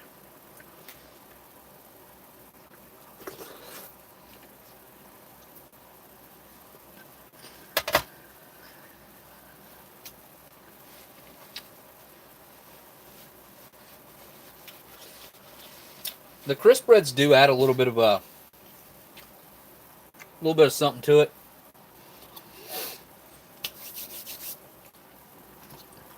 I'll tell you what, I wish I had another one of these rations. Very tasty. I think this honey feels nice and soft. So, I guess I'm just going to go for it to have it on some of these crisp breads. Oh, nope, it's a little bit congealed. Use it to scoop a little bit out of there.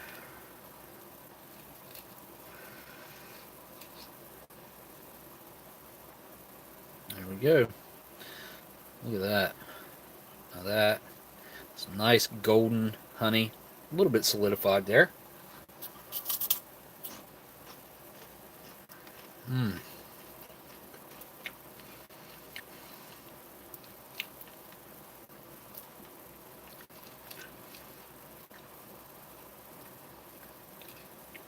It's got a really nice natural flavor to it.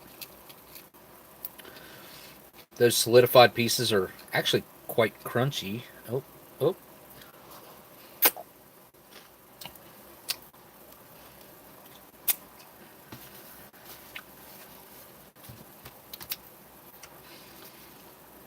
I gotta try a little spoonful of this, just on its own. It's looking pretty tasty.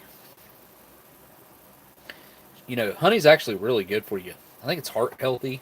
It's really antioxidant.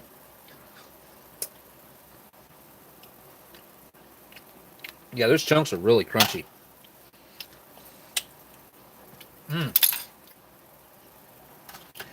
Yeah, very natural flavor. Exactly what you would expect out of a flower honey like this. I mean, it tastes exactly like an all-natural honey that you would go buy at the store. This is not like corn syrup or anything like that. This is just straight up, real deal honey. And it's actually pretty good. One of those super hard crackers, which aren't too bad on their overall hardness right now. I don't know how, but those are quite fresh.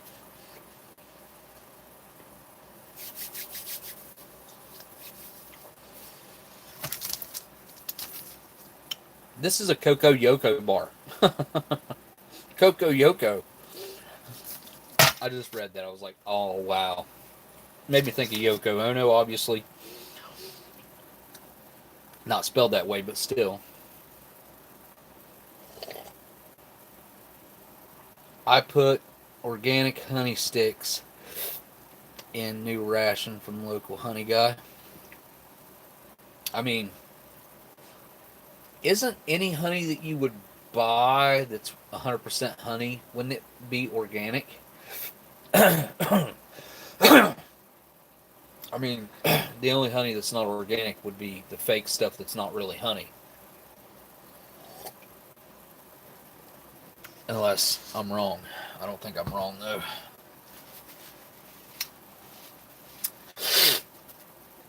All right.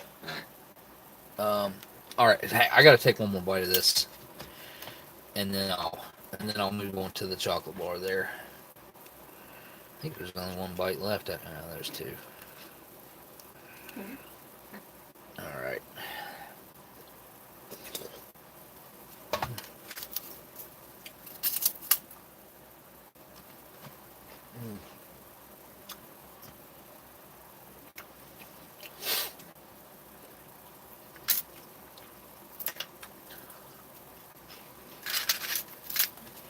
The one thing I will say is it picked up a little bit of metallic flavor.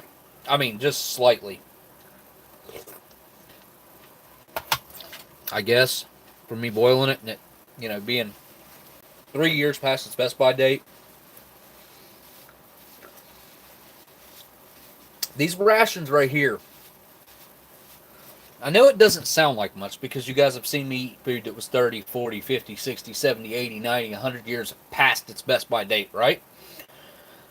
These rations don't have preservatives in them to be meant to be on a shelf for 5 years. I mean, they put the best by dates on them. They got a pretty good idea. They think that that's about, that's about all it's got in it. In some rougher storage conditions. Now, since I've had this since almost new and kept it at a very low 65 degrees, roughly, it, year round, lower than that in the winter. It has held up tremendously well, better than even some of the ones that I've had that were in date and fresh. So I'm going to be eating some peanut butter on these. I want to try peanut butter on these because I've never had that. Typically when I get the crisp breads, I don't even really want to finish them because they're always like stale. Those are extremely crunchy and extremely fresh. I'm pumped about that. And we also now have this Choco Ono, or Choco Ono, Choco Yoko. Why was I saying that? Because I was thinking of Yoko Ono. Choco Yoko. Choco Yoko. Anyway, they got little fancy chocolate leaves made back there. Little chocolate balls right there. 60% cacao. Yo. Excuse me.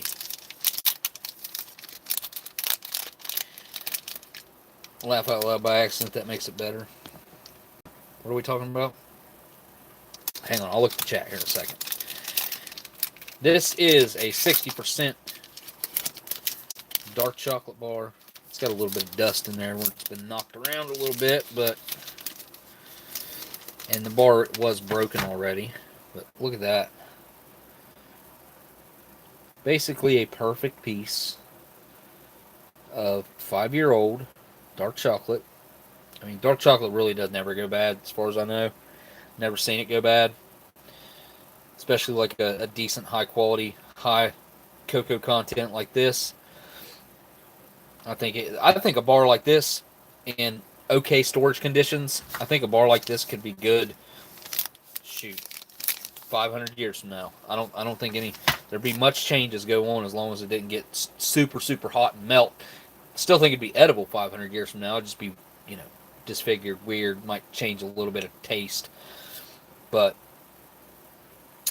I've had these chocolate bars enough that I can already tell you I'm going to enjoy this, but here we go.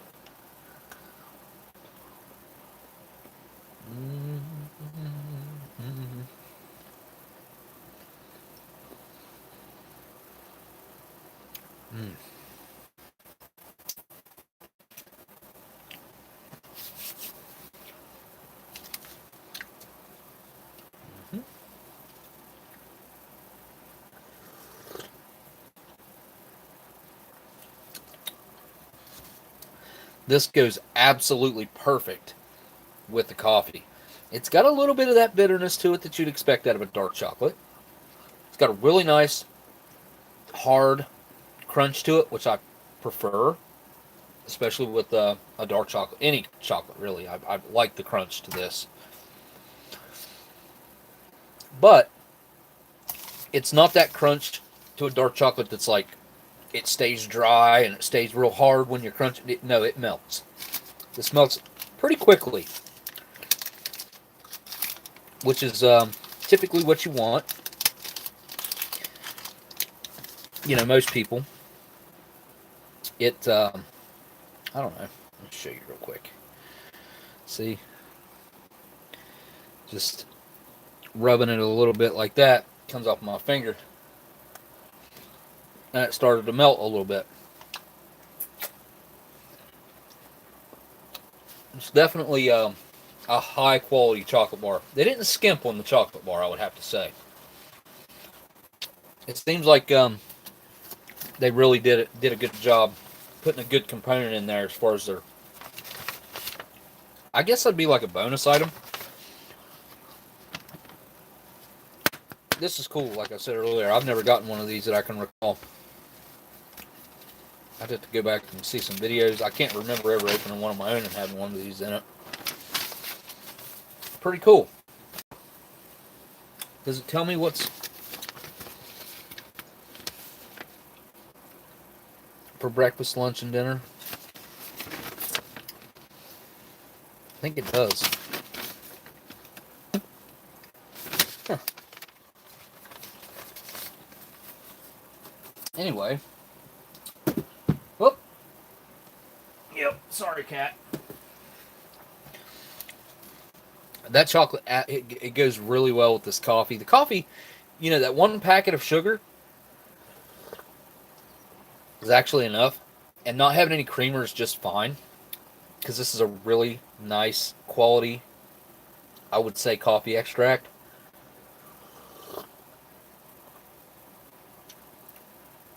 It's not too bitter. It doesn't have a whole lot of tannins going on in there because it doesn't really have that dry feeling and flavor. But the pairing with the chocolate, they were meant to be together.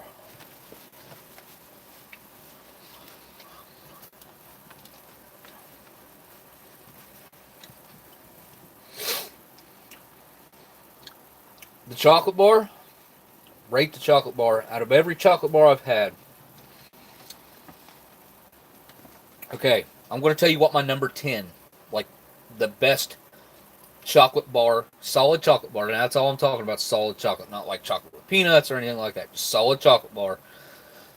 The best chocolate bar that I've ever had came out of the New Zealand ration, the New Zealand single meal, that Steve 1989 actually shared that meal with me, and I had It was beans with wieners, I think. Beans and bangers. That chocolate bar, by far, nothing has even came close to touching that. It was very unique. It had these weird crunchy parts of chocolate in it. It was interesting. All the other chocolate bars I've had, which I've had plenty of the German, why can't I think of the name of the German round disc of chocolate right now? I've had plenty of solid chocolate bars from around the world, and the Polish, I'm gonna give it like a 8.5, 8.5. So talking in 20, in half point increments, it's a rating out of 1 out of 20. That's giving it a 17 and a half. What the hell was it? 8.5. What would be 8.5? 16. It'd be 17. Yeah, 17 out of 20 or so. Anyway, 8.5 out of 10, I would say. I mean, it's a really solid milk chocolate bar. By far, way better than the one that came in the British Arctic, which it's a pretty good chocolate bar. I mean, if I was to give it a rating, I would give it like a 7. But I've had some dark chocolate bars that were like, I mean, my rating scale, I'd put them at like a 2 or 3. That just, they weren't, I don't know, they weren't all that great. This is a very solid quality, is what I would call this. Quality, all around good chocolate bar that I feel like would hold up for a really long time, maintain its flavor, and it's a really nice balance between it being sweet and having those dark chocolate elements that you look for, that bitterness, that crunchiness. And this has just enough of those milk chocolate elements where like you get the, melt really nice in your mouth, and that smooth, the smoothness of it. This has enough of those slightly touching elements that a lot of people would like this chocolate bar.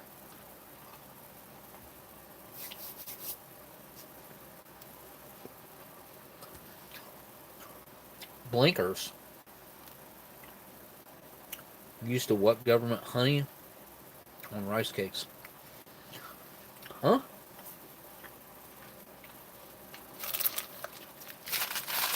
That just made me think of something. Does anybody know if there's anywhere in the United States that I could buy these? Cadbury. Clinkers. Clink, clink. Colorful candy centers dipped in smooth Cadbury milk chocolate. When I first got these, I think Dan sent these. I ate a few and I was like, oh, those are interesting. Kind of weird. I have since been rationing these, and I know if I had my way about it, I could have finished these off in a couple weekends. But, like I said, I've been rationing these, and I'm down to 1, 2, 3, 4, 5, 6. I'm down to 7 left. I ate 1 today. I was eating 2 every Saturday. Now, today I just had 1. I think it's the first time I've only had 1. But these things are addicting. Yeah, they're past their best by date.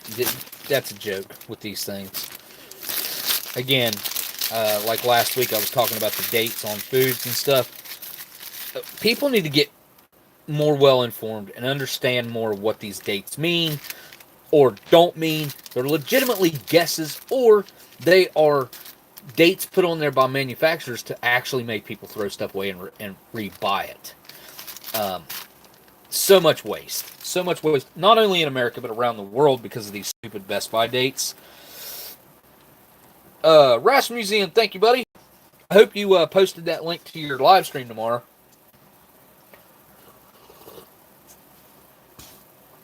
If you didn't, I'll try.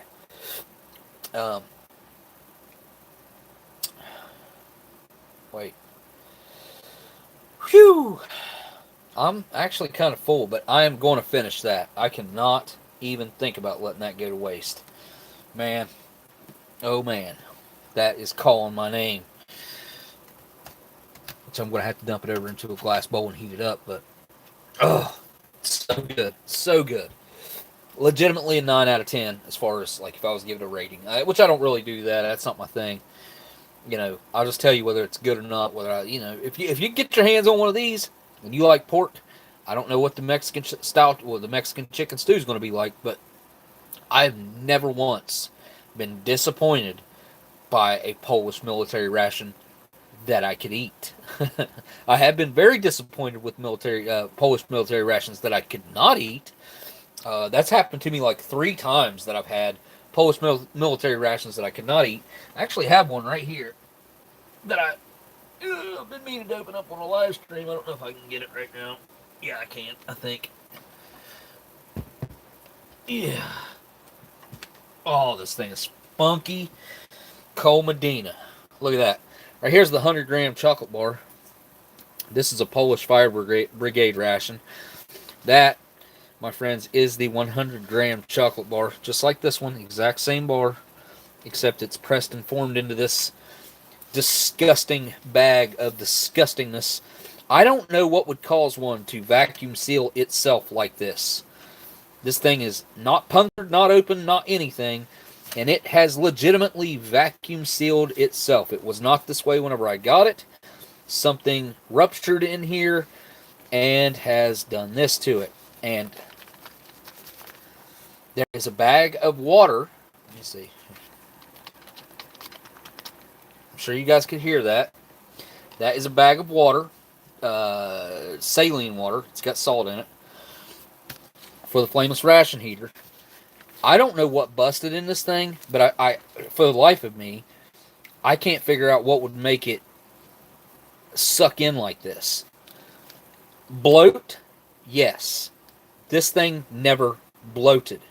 When I got it, it was normal. There was nothing wrong with it that I knew of. Although, I do think whatever was wrong with it had already happened. And then the next time I looked at my ration, I hadn't banged it around. It had been in a nice sealed place. The next time I picked it up, it was like this. And this is a very disappointing Polish ration. Because these things, you know, they very expensive.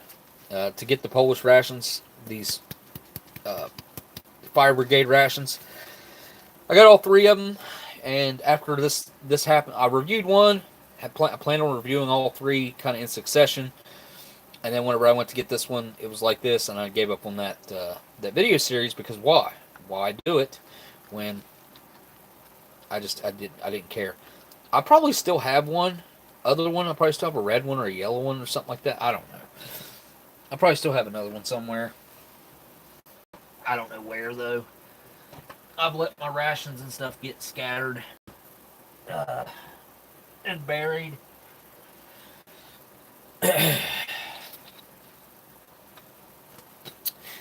Alright. Well, let's get started on this coffee candy while I get a smoke out too. This is the Kofix. Kofik, spelled, pronounced in English, Kofik candy. Yeah, it's from Chernobyl. You mean that ration? It'd be cool to, like, find an actual... Well, no, it wouldn't. Never mind. I was going to say, it'd be cool to find a ration in Chernobyl and then try to eat it. That'd actually be a bad idea. Okay, so... check that out. There's the candy. It's not broken, as you can see. And it came with a bonus piece. Nice. Very nice, as Borat would say. I'm eating the bonus piece first. That way I can talk to you guys. Still. Very coffee-like, I will say. Let's say organic honey would have to be from flowers not sprayed with pesticides. How many flowers get sprayed with pesticides, though? Not too many, I doubt. I would have to imagine. And how would you know for sure that your bees didn't wander off and get into some flowers that, you know, were grown with Miracle Grow or something like that? I mean, it'd be hard to guarantee that they were 100% organic. You have a flower garden huge for your bees, or an orchard, or whatever that they're supposedly pollinating from. It'd be hard to guarantee they didn't wander off a little bit out of your range, because I know they do that. I would think most of them would be organic, though. Do a deal. You track down a ration from Pripyat, and I will come visit you and eat it. So you mean Chernobyl? I have to imagine that anything like that is probably gone by this point. Now, there is a lot of left behind remnants over there. And there was a lot of military action at the time. So I would think there's probably some military rations stashed around. Plus, you got to think, that place having that nuclear power plant right there, I would hope in the U.S. I don't live near a nuclear power plant. I live near coal-burning power plants, so it's not a risk. But if you live near a nuclear power plant, I would hope that you or your town would be smart enough to put some provisions in a basement, or a lead-lined wall in the basement, just in case of a disaster. And, I wonder, maybe there's a bunch of rations over there that could be safe to eat because maybe they were in a bunker. You know what I mean? I was watching a video of a guy over Chernobyl, probably been a couple years ago. Yeah. Anyway, watching a video, and he goes in this building and goes down some stairs into what I assume was some sort of basement, and ends up finding all kinds of gear and all kinds of just super cool stuff. Now, I don't know that he found any. He wasn't looking for rations down there, but there has been some other Russian videos pop up of these underground, like, bunker areas that they found with all kinds of Russian equipment in them. And I've also seen some German ones the same way, of these, like, amazing underground facilities with tons of equipment. There's got to be food down there. There has to be. But the people that are wandering around and looking down there are not looking at the food. They're looking at gas masks and jackets and chemical suits, gas filters, crates and crates of that stuff. But nothing that I've never seen any rations pop up in that. But I know that they have to be there. By the way, I think adding salt and pepper to this would have been an insult to the chef who created these wonderful pork rolls. They're freaking amazing. My compliments to the chef, whoever came up with and executed these. They're very good. These had to be hand rolled by a person. Someone had to literally pack that thing with all the ingredients, the vegetables and whatnot that were inside of it, and roll that thing up and meat glue it, or whatever they use to glue it together. So cool. So freaking cool. Right? I mean, when you think about it, it's... And they do produce quite a few of these Polish rations a year, but they also use quite a few in training and whatnot. So, it's time to thank Miss Marilyn again for these wonderful camels that she blessed me with here. And light one up. I've actually been looking forward to this all day. This 1989, I believe these ones are. Camel Light. Down the hatch, right?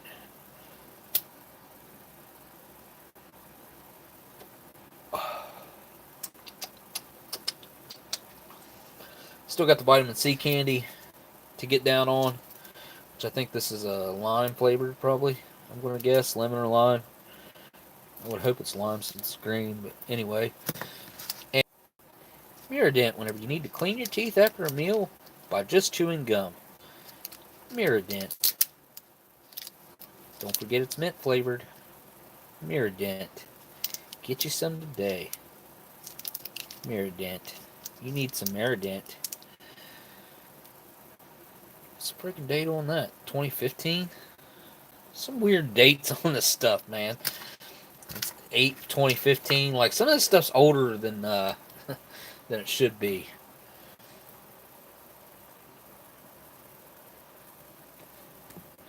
All right, it's time for me to read through the chat along with you folks right now. Turn my camera a little bit there. Turned it again, my bad. I think my chat stopped.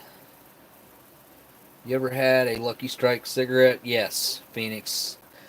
I've actually smoked probably a total of 2 full packs, so 40. Then I've had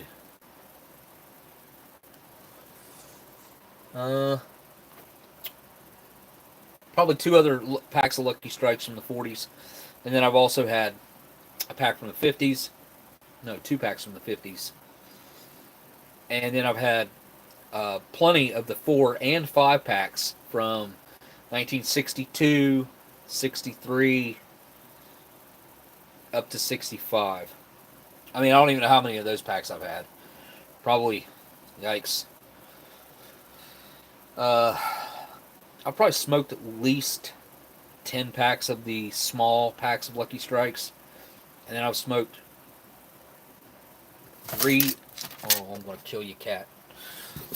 The full-size packs of Lucky Strikes. I bought a whole carton of 1946 Lucky Strikes at one point. But unfortunately, they were not smokable. Had camels, no, yeah, had camels and Lucky Strikes.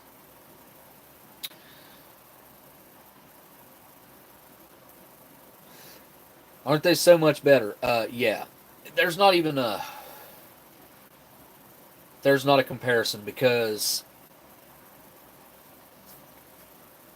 what happens with age with the tobacco, the changes that it goes through, the flavor profile change, everybody's like, oh no, it'll burn fast. It's not overly dry. If they're kept correctly, they taste completely different. One of my theories is because the soil that the tobacco was grown in back then was so much cleaner. It was so much cleaner. It was a different world back then. I mean, legitimately. I mean, of course, that's back to the beginning of the pollution era of really bombarding the earth with nuclear pollution all over the place, and trash was building up everywhere, like it continues to. But at the same time, like before then, like when you go back 30s and before, 40s up to the 40s, like the soil was just in so much better shape. We weren't at such a feverish pace of turning the soil over and just abusing it, having to use chemicals to keep it viable. It used to be you gave soil a break every other year. You could only grow stuff in it every other year, certain stuff in it every other year, or it would draw the nutrients out of the soil, and it'd be, you couldn't grow what type of whatever you decided to grow. Green beans, potatoes, down the list, onions, tomatoes, whatever. You couldn't grow things. Smokey, my friend, this is the first time in 2 years I've seen you without a hat. It's weird. Yeah. You're right. It is. And I lost a lot of my hair thanks to COVID, unfortunately. And I don't like it, but no.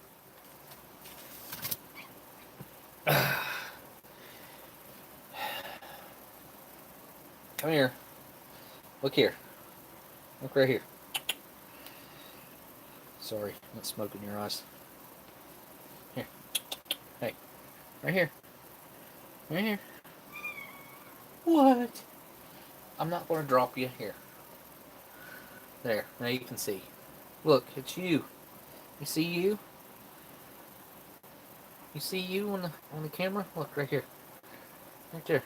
You see you? Oh, who's that? Who's that? Huh? Yeah. You're still a baby.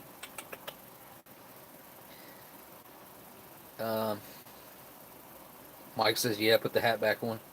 Oh. Coca-Cola, yes. Bourbon Street Nola. Piqued my memory. Freezing my butt off in a freezer. Off-World Adam says, greetings, Oldsmokey. What's up? Pulled a 9-pack out of a ration. The Lucky Strikes. Which ration was that? Yeah, it was the square pack. Well, it was square on the ends. Obviously, rectangle. What was that he pulled that out of? I can't remember. I do remember that 9-pack, though. Seems like he pulled Philip Morris out, though. 9-pack Philip Morris. I could be wrong. I actually have probably, I'm going to say at least 5 packs of Steve's cigarettes from ration reviews that he's done in my display case over there, which here really soon is going to be the backdrop of my videos. I'm going to be changing all this around, and it's going to get a legitimate space. I don't want to do glass, because if I do glass, I'll have too much reflection from the lights, and that won't work. But get your claws out of me, would you? Give me the stink eye. She's a different looking cat, I'll tell you. Yeah. Yeah. Yeah, get down. I don't have a hat to put on right here, by the way, or I would. I actually forgot to put one on. Work with a 28-year-old dude who lost his teeth. Dude doesn't wear any dentures, looks like he's 90. Well, that sucks. She's looking good. Who's the kitten? She's a pain in my butt. Someone told me that I actually look pretty young compared to like some other people that my same age that I went to school with, which I feel like I look old, but actually my face hasn't changed too much, other than the hair. I mean, it's kind of hard to envision myself without the beard, but kind of give you an idea, just a goatee or something. I don't know. It's kind of hard. Anyway, I can't believe I just did that. Phoenix says seed ration, I think. When the 9-pack, I assume you're talking about. So I have something that's going to be one of my first reviews back to actually reviewing. It's a 1952 or 56 lifeboat and life raft ration, abandoned ship. It's abandoned ship box of the entire case of abandoned ship rations that are canvas. I had one sitting around somewhere, but anyway. And thanks to BTemple, I have that. If it wasn't for him, I wouldn't have that. But from the research that I've done about that particular case, it's going to have one of two things in it. So there is a cigarette pack in there that contains 40 cigarettes. And it's either going to have those, they're 6-packs. It's either going to have 6, are they 6? No.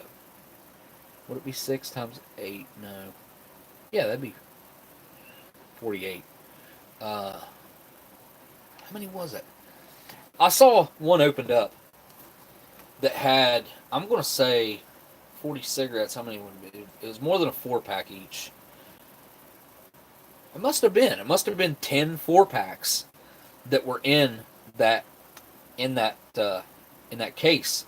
It was 10 4-packs of Philip Morris. So they were stacked in there. They kind of equaled out to be the same size as a regular pack. 20. So it'd been 5 each. 5 times 4. Maybe it was 5 cigarettes each. And it was 8 packs. I don't know. I can't remember. It's been a long time since I found that. But it'll be interesting to find out what is in that thing, because I would love to get all those multiple packs instead of it being 2 full packs. Although the full packs are more desirable, but I'm going to open them and smoke them. So having them in the smaller packs that I can keep sealed up would be better for me long term. It's just a thought. Clinkers have been discontinued. Oh man. Well, that's a crying shame right there. These things right here are awesome. Didn't they have clinkers in the New Zealand chocolate bars? Didn't they have clinkers? It's like the chocolate bars. I'm pretty sure that they had clinkers in them, if I'm not mistaken. Yeah, I figure they're probably going to price gouge. You know what? I'm going to look them up right now while we're standing here and see what I can find. Your grandpa retired from Philip Morris just before they went under.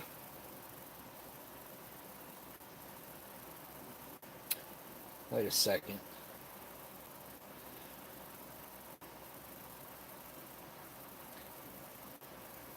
Hold on. Philip Morris as a brand, as a standalone brand, was discontinued, but Philip Morris don't. Never mind. Never mind. Hold on.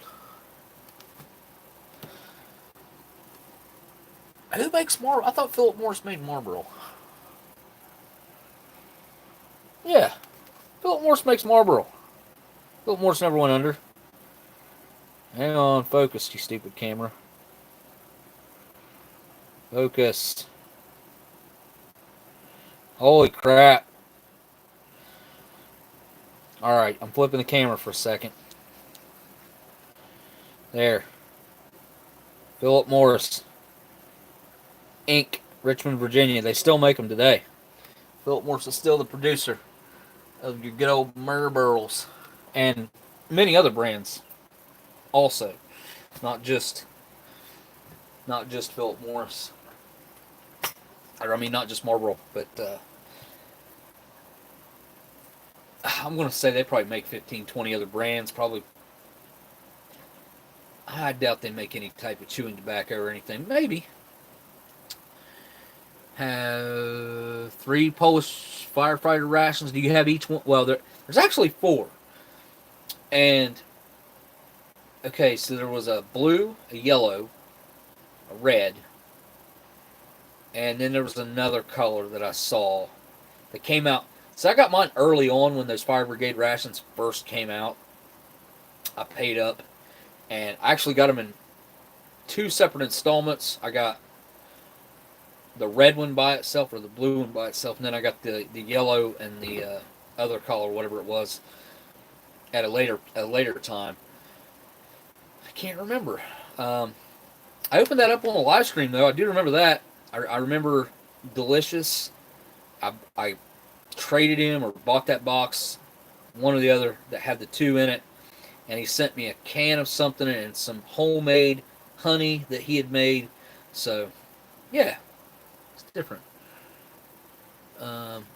Clinkers are leftover slag from the retort furnace. Okay.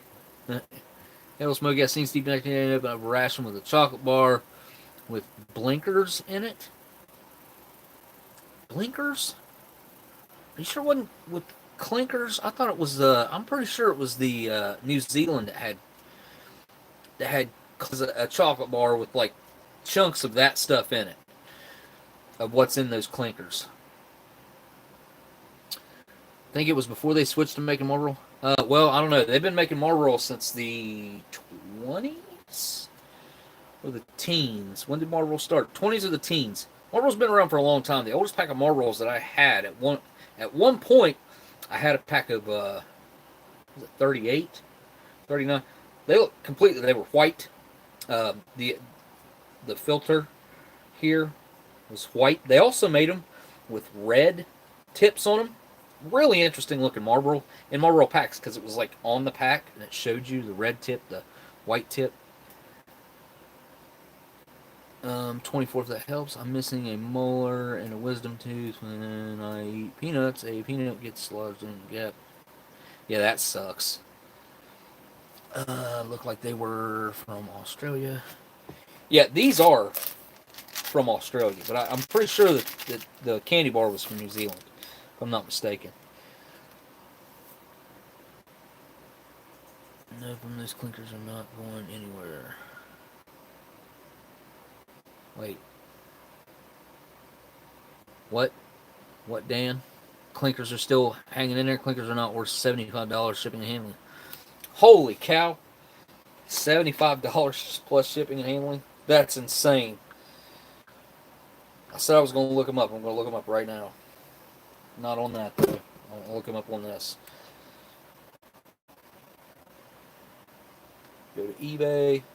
I'm just going to go to eBay. Oh, yeah. Remember that field kitchen I was telling y'all about? Check this out. It's what I've got it pulled up right now. This thing is freaking legit. Look at this.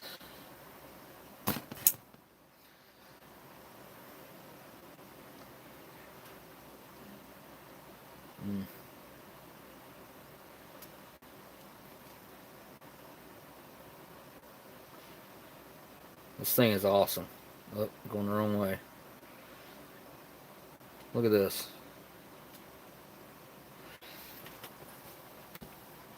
A little less reflection.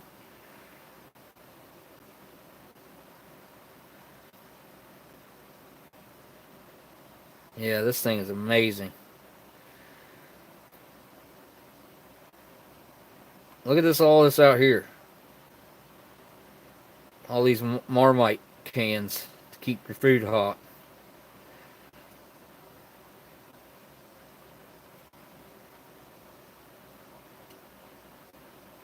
It's friggin' awesome, I'm telling you. And this is a very clean example, very clean setup. Alright.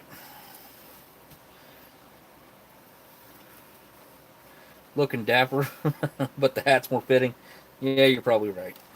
I don't have a hat handy, though. I do always wear it, though. I've been wearing a hat since I was, as long as I can remember. Which is probably like 3 or 4 years old that I can remember. And my first day of kindergarten at school, I'll tell you a quick story about my hat. I can't remember exactly what hat it was, but I went to school that day, and it was recess. It was time for recess, and of course I'm thinking I'm gonna put my hat on. I didn't have my hat. I cried. I lived there was one house in between the school and my house. I lived right next to the grade school that I started kindergarten at. I cried until they let me go get my hat. So, yeah. Yeah, the beard adds 10 years. I agree. I would probably look a lot younger if I was to shave it off, which I have a baby face underneath here, or I used to. It's been a while since I've seen underneath it here. About 5, 6 years. Almost 6 years. Alright, clinkers. Looking for clinkers. Freaking Field Kitchen is awesome, man. And MKT 99, I think is what they're called. Is that what they're all called? MKT. Oh no, there's a 90 and a 99. Might be the year, something like that. Let's see if they have clinkers for sale on good old eBay. Clinkers. Cadbury.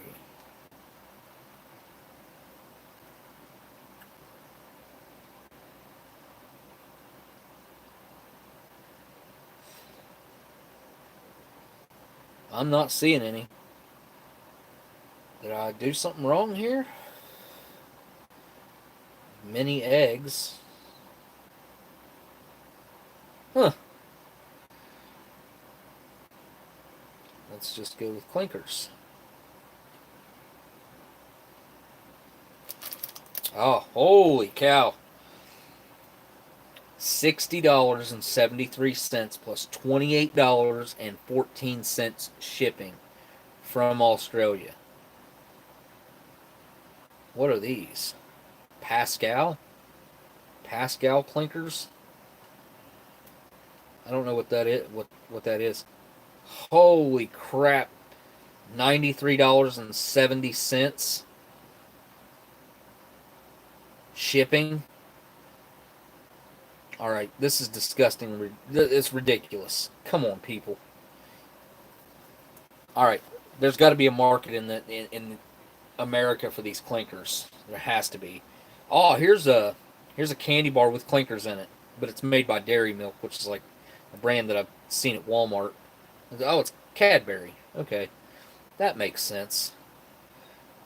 With pastel clinkers. Huh. So did clinkers get bought out by Pascal or something? 18 packs. $150 for 18 packs. And they are the same size as the ones I have here, I do believe. Let me see.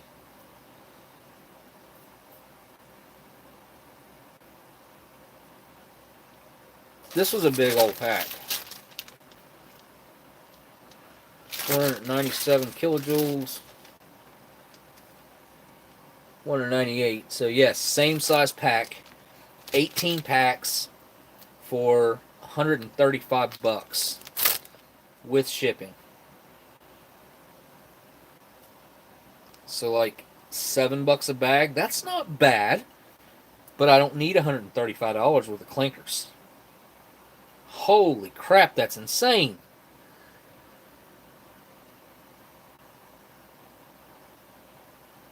You got some brains to send me?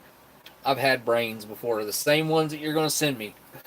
There's only one company in the United States that sells pork brains.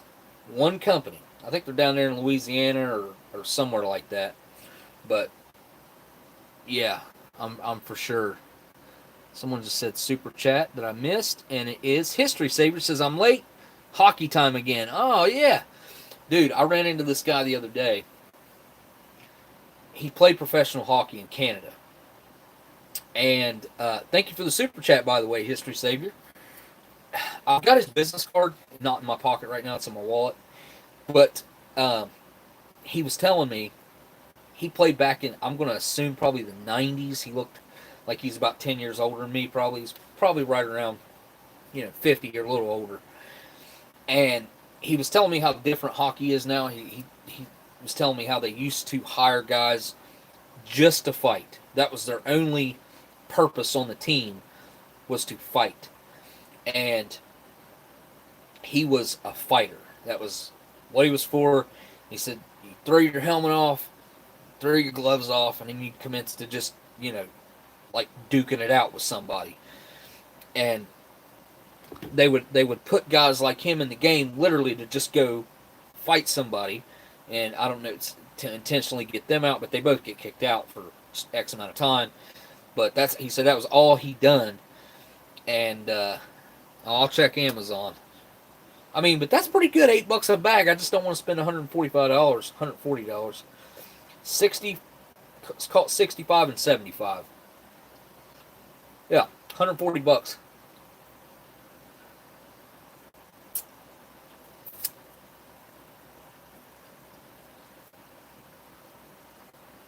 Whatever that green stuff was in a pork roll. Stuck on our teeth.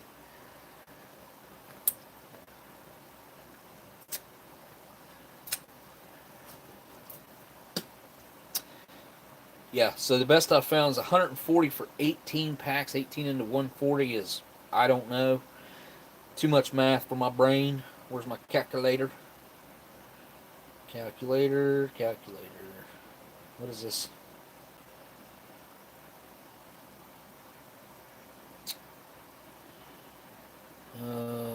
Surely I got a calculator app on this stupid old phone. There we go, tools.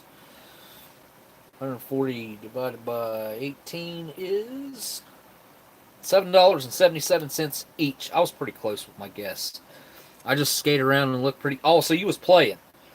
You was playing hockey. They play hockey all the way down south there, huh? That's funny. Well, good luck with that hockey. I could never, even when my leg was still good, which I have two bad legs now, but even when my legs were still good, I could not skate. I roller skated before, but I sucked at it really bad. Could never ride a skateboard. I was really good on a bicycle whenever I was younger until I was a teenager. But all right, Amazon, which I probably don't have downloaded on this old crappy phone that I only intended to use that thing like a couple weeks, and here I am a couple months in to using the stupid thing. I need to get away from it, but I know I have it on this phone. Amazon. How much were they on Amazon? Someone mentioned, was it Kaylin that said that they were on Amazon? How much were they on Amazon? See, towards the end of the stream, I can just like talk to you guys like this. Nobody ever makes it to the end. Don't forget to hit that thumbs up or down, either way, and you know, let Google know what you're thinking. Man, just want me to sign in. I haven't signed. I don't remember what my sign in is. NewAmazon.com. Create an account.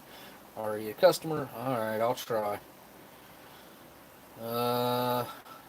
Sign in.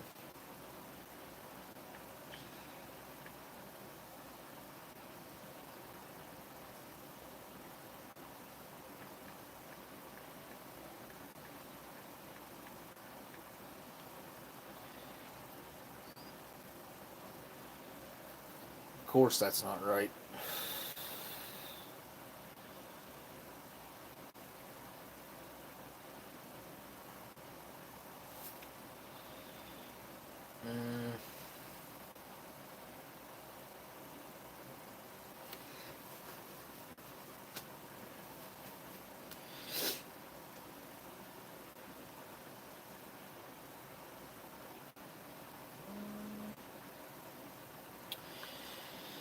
All right, just 1 second, guys.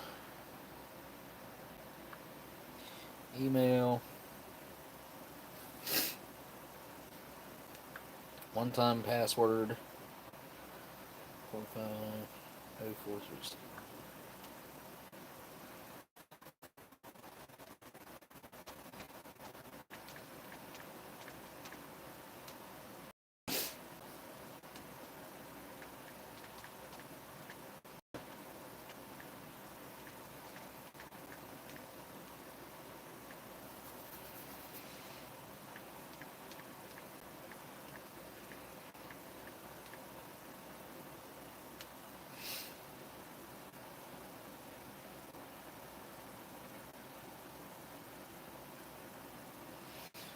Hold on.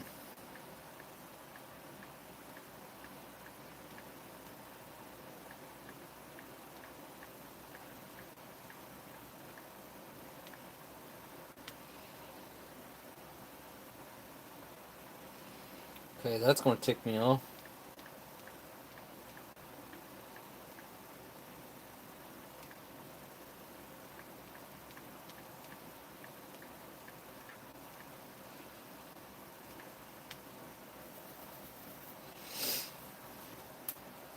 Okay.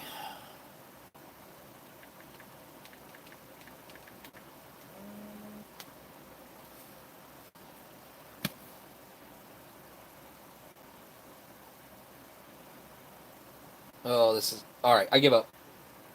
I give up. I hate Amazon anyway, so... Cyanide Cookie says $5 for 300 gram bag. Shipping is the cost of petrol to the supermarket. Shipping is the cost. Yeah, maybe for you. Not over here, though. There's got to be stores that carry them over here. That's kind of what I was getting at earlier when I was asking. Because there's international markets everywhere. There's a place in Columbus that's called... It may be called International Market. World Market. That's it. World Market.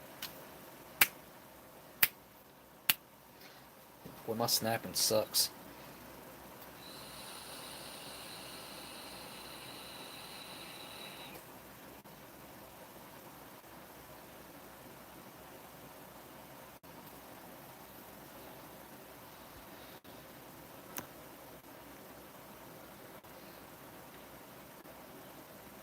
Just bought some old RC Cola on Amazon. Really? Huh, that's cool. They called me the fish in Spanish. Damn, man. If you can hook me up. I mean, I don't know why they're so addicting. Like, I break them in two pieces, but the middle's like this fruity flavored, like almost like a malted milk kind of, or like a really hard freeze dried marshmallow kind of is kind of what it reminds me of. But it's like it's hard, but it does soften up. And you, kind of suck on it for a minute and then chew it up. I like them. I don't know. Again, addicting. eBay for a full auto BB gun and Nerf drum mags. My son's birthday coming up next week. Is that a thing? Fully automatic BB guns? I mean, I know they do the airsoft that are fully automatic, but I didn't know they did BB guns. Maybe. Maybe I'm wrong. But yeah, I could. Well, your son's birthday is the 1st of November. See, that's they're with non-politic talking me.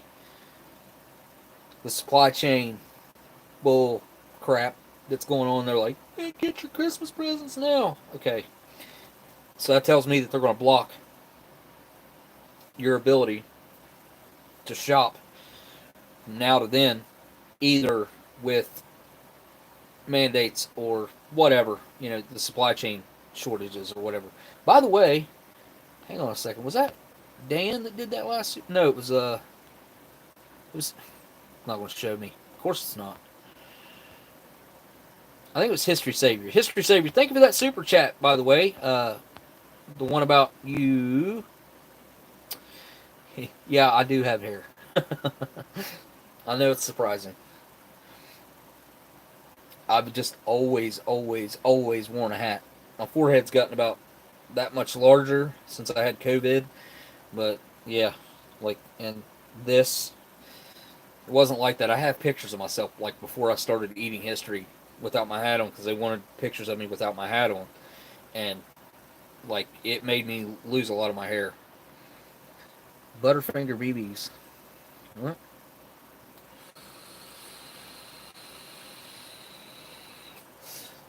I barely remember those things. The original Doritos 3Ds, yeah, now they do the spicy ones, ranch and nacho, and they suck. They suck. Original Doritos were the stuff, man. When they changed them back in the early 2000s, late 90s, early 2000s, whenever they changed them, I think it was early 2000s when they changed the cheese on Doritos. I boycotted Doritos for quite some time, and I got to eat a can of Doritos from 98, I think it was, 1998, on Eating History. We were at a estate sale in New Jersey, and they just happened to have a can of these Doritos in this pantry. This pantry had a bunch of stuff that you could tell just been forgotten in the back, and a can of Doritos was one of them that came out of a legit pop machine. It was a 16-ounce can, or 12-ounce can, 12-ounce can, whatever. Well, same size as a 12-ounce can. It was a lot less than that as far as how many Doritos were in it, but you know what I'm saying. Yeah, the Butterfinger BB was like crack in the 90s, or 90s and the early 2000s. Oh, I remember them. I wasn't a big fan of Butterfingers back then. I've come and gone on the Butterfinger affection, I guess you could say. Came to looking for a kicker, pick me up. How many Dolphins came to looking for a kicker and pick me up?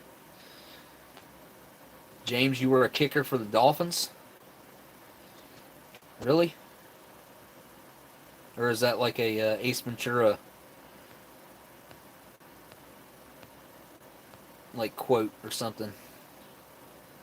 Oh, the original. Yes. A lot of people don't remember the original Doritos taco flavored chips.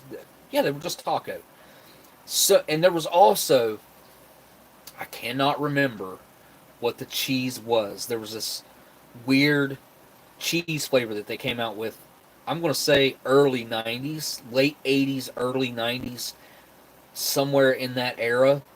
and they were so freaking amazing and addicting.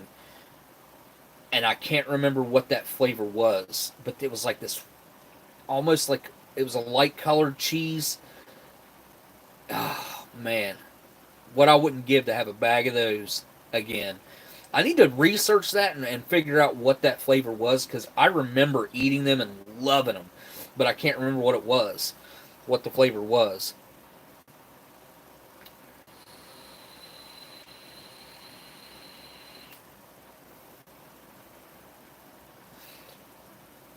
So they did a new Coke, if that's what you're talking about. They did away with the original flavor of Coca-Cola, and they came up with this new Coke, and it literally got boycotted. They had hundreds of thousands of people contacting them, sending them letters, and just ticked, absolutely ticked off. We actually had one on Eating History. I don't think it actually made the show, but it was from 1985. They did it in 1985. I remember the date on the top of the can, and the top of the can did not have a tab on it. It was like this. I have these 3 commemorative beers right here that gabeRILLA gave me. I have 3. That I have a Keystone State, a Engel Wolf Lager, and a Gustav Bergner Bergner Brewery. All 3 have this historical collection, American breweries, on the top. There's the bottom. No pull tab on this whatsoever. This is meant for collecting, legitimately. I mean, it's a historical collection. These are meant like real fancy looking cans. I'll show you one other one. I can grab the Keystone one, I think. Yeah. Here's the Keystone one. Real fancy little cans, and super cool, man. He gave me these to drink, but I don't know that I can bring myself to open these ones because they're super cool. These are very collectible looking. I have quite the can and bottle collection now, opened and unopened. There's a lot of history in drinks and stuff that you can research. What is going on there? It must have been, I don't know.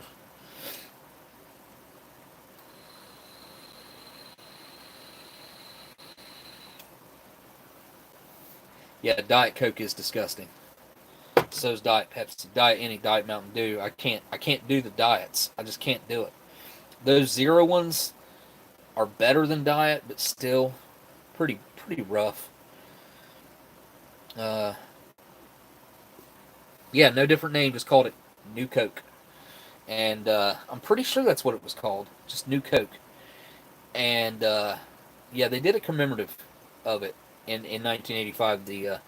But it's still regarded as one of the largest advertising and product disasters ever.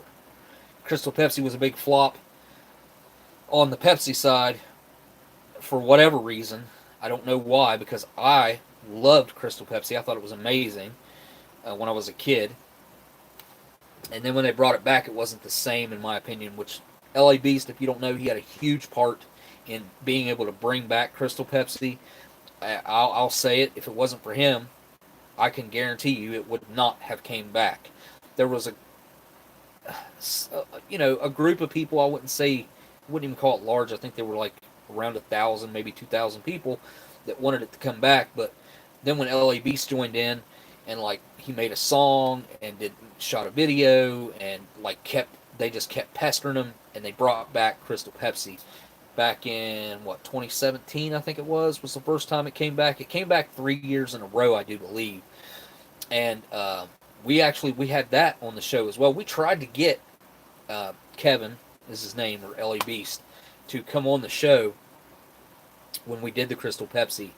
The one that I had was in a glass bottle, and it was brown, but it tasted pretty daggone good. It was sun damaged, but it still tasted pretty good because the glass bottle was still sealed. It was good.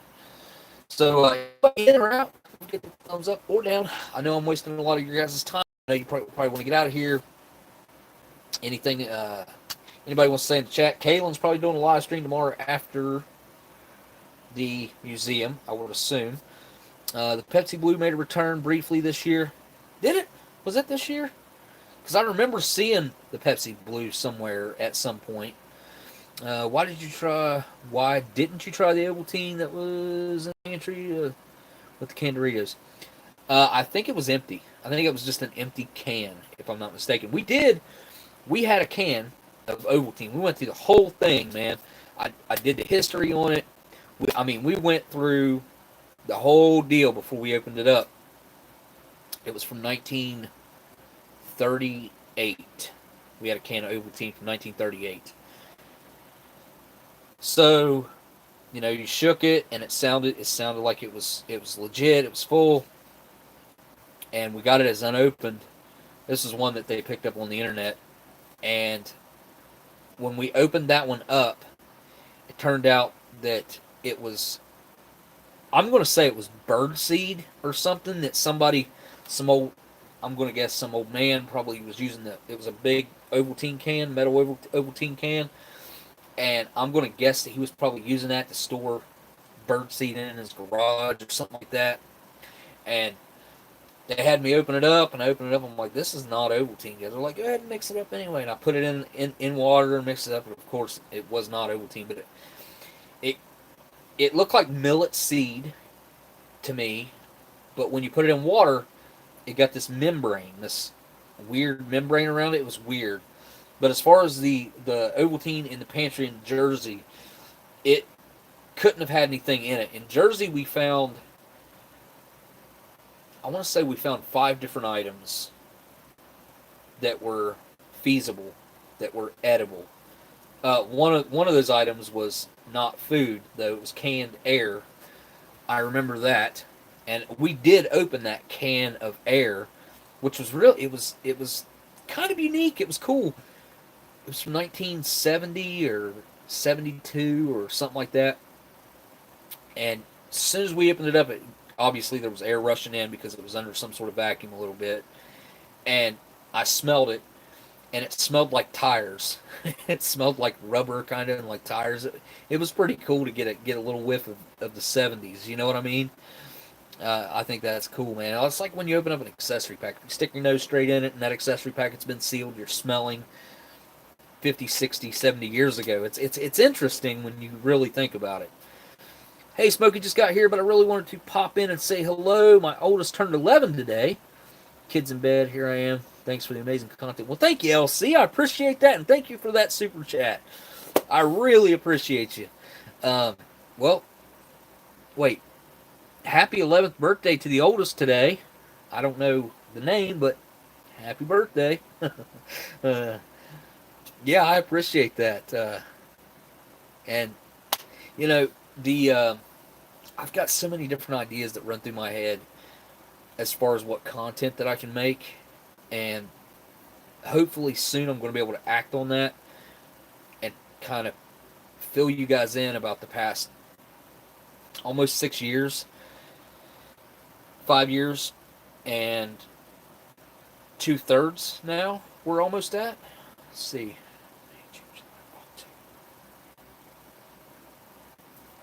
Yeah, 5 years, 8 months.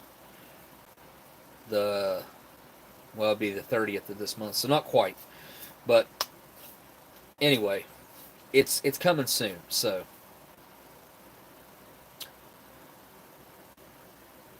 what do you think of the Pepsodent from the show?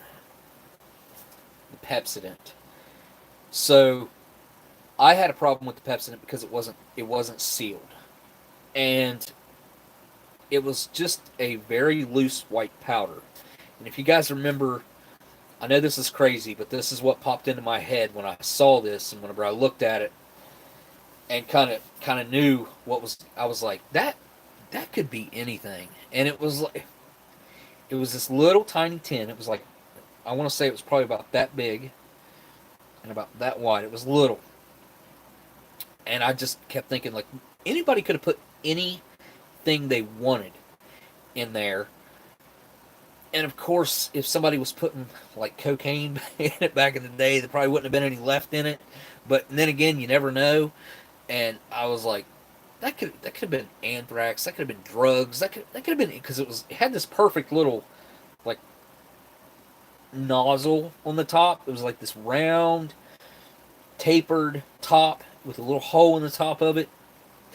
And I didn't indulge because I wasn't comfortable with using something that had been opened and could have been opened for many, many years that I was unfamiliar with. Like, it wasn't something that I had knowledge of what it should look like. It's this random white powder.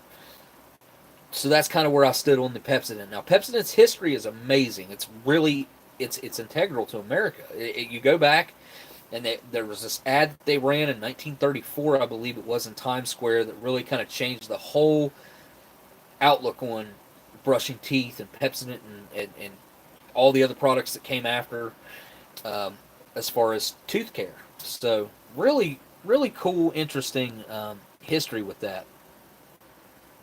Tomorrow we have our birthday party, just my 2 kids and 4 friends at our local family-friendly farm. Family-friendly farm? Is that like a petting? No, it wouldn't be a petting farm. I was thinking petting zoo, but maybe.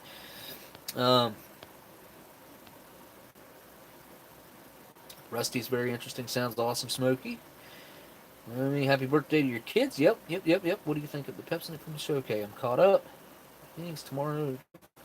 I'll send you some more German.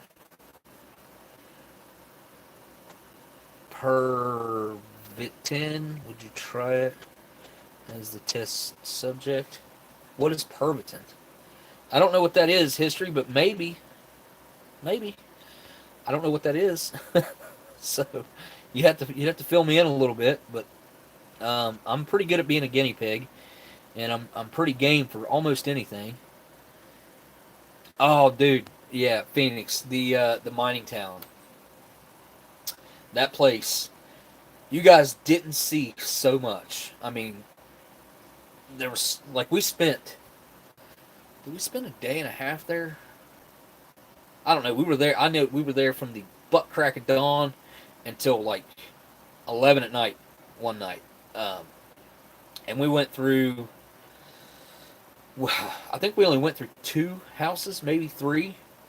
One of the houses was the one with the kid's bedroom that had like all that really cool crap left behind. Oh my god.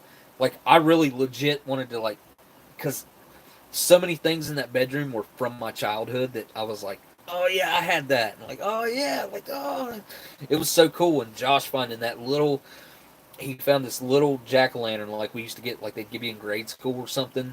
And it had candy in it. It had the, what was that hockey player's name? Pittsburgh Penguin had the hockey player candy bar in it. And he tried it, and it was very similar to the Reggie bar that we had tried before. He was like, dude, it's not worth it. It's not worth it to even try it because it's really bad. And when you get into chocolate bars like that and they go bad, it's not like having a solid chocolate bar go bad. There's all these other things that are in there, and I would say engineered foods that don't age at all. Like, I'm sure fake caramel, whatever that center stuff was, it was supposed to be nougat. The chocolate even was really low quality. Not good at all. But that place was awesome. We found there was a pantry in one of the kitchens, and it had like glass on the top, and then as we went down in it, it had these drawers that opened up, and then the bottom was open.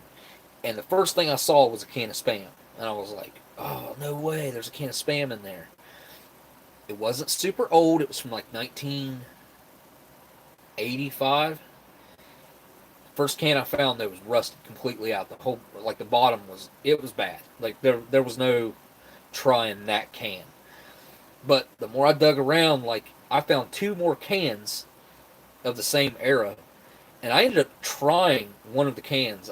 Josh was like, are you really going to do that? And I was like, yeah, dude, let's do it. It was kind of like a spur of the moment thing. And the producer, Chris, was like, you can't eat that. So I was like, why not? It looks fine to me. It smells fine. It tastes fine. But we hadn't set up and like done the whole history of spam up into it, which we did do another spam piece, but it was at a different location, which didn't make the show, unfortunately. They ended up having to cut 2 episodes because COVID happened. COVID happened. They sent all the editors home. They had to because that was in New York City. And 2 days after I came home from being there for the show, they shut New York down completely. I can't remember exactly what that date was. I'm sure I could go back in my own videos here and figure it out because that's whenever I got COVID. I came home with COVID, and I was like the first person in West Virginia with COVID for probably like 2 or 3 months before somebody else had like an official case, and I'm sure I had it. Like I couldn't taste or smell for like 2 or 3 weeks. So I'm sure I had it. Yes, LC.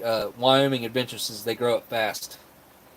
Enjoy them while you can, because one of mine's gone. Like just recently happened. He moved out. The other one turns 18 in February. Like I'm an old man. I'm an old man now. Like I feel like it. I'm not. I'm not old, but I've got older kids, and they're moving out on me, and it's weird. It's a weird feeling. I just hope they make good decisions and have good lives. But man, I would I would do anything to be able to go back 6 years and kind of have those experiences again, like being able to coach their sports, which I haven't been able to do in over 6 years. Baseball, wrestling. It. I miss it. I miss all those things. Those things are gone. Oh, it's an orchard open to the public. Okay. Mike Mike. Just Phillips, Rusty bought me a cat during Texas summer about 20 years ago. I didn't have a lot in common with Rusty. I don't know who Rusty is. Rusty who? Rusty Wallace? That's the only Rusty I know that comes to mind. Would you ever do a custom MRE? Well, LC, I've been presented with that opportunity multiple times throughout the years, and I've never wanted to like capitalize on. It's not something like I'd want to try to make money off my name or anything I've done or anything. Nah. Uh, I don't know. I don't really know if I'd want to do something like that or not. I mean, I've definitely had plenty of opportunities to do so. Illegal, yeah, it's basically illegal drugs that they gave to the German troops during the war. I will send you some, but I'm not sure it's even legal to have. We picked some up at state sale. Oh, yeah, sure. Come on, send it over. I'll try it. Brought the stuff home from. Yeah, send me some pictures, History Savior, because like what's it look like? Is it in pill form? Is it dust? Is it in? They definitely incorporate it in candy. I don't care what anybody says.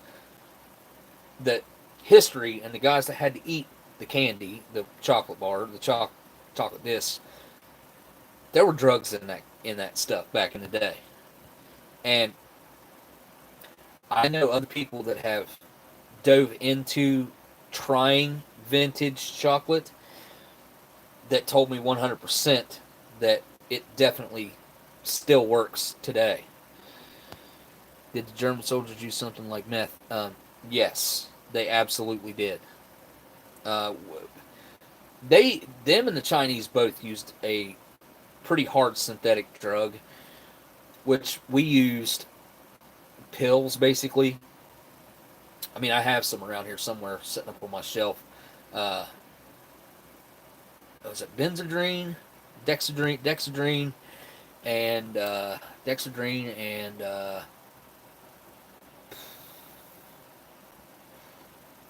try to think of it all at once. It's Dexedrine and the other one I can't think of right now. But yeah, we used them as well, and I think we still I'm sure we still use them. I'm sure pilots still use them. I'm sure they're giving them these things whenever they are going to be in situations where they need to be alert and stay awake for 24 hours or longer, or something like that. They're going to give them something like that. Nope, not 37. I'm 38. 38. Oh, am I 38? 39. 39. Thanks, man. It's so cool to see the Castle Grayskull. Oh yeah, the Castle Grayskull. Mario bun. Yes. Yeah. Mario Lemieux, right?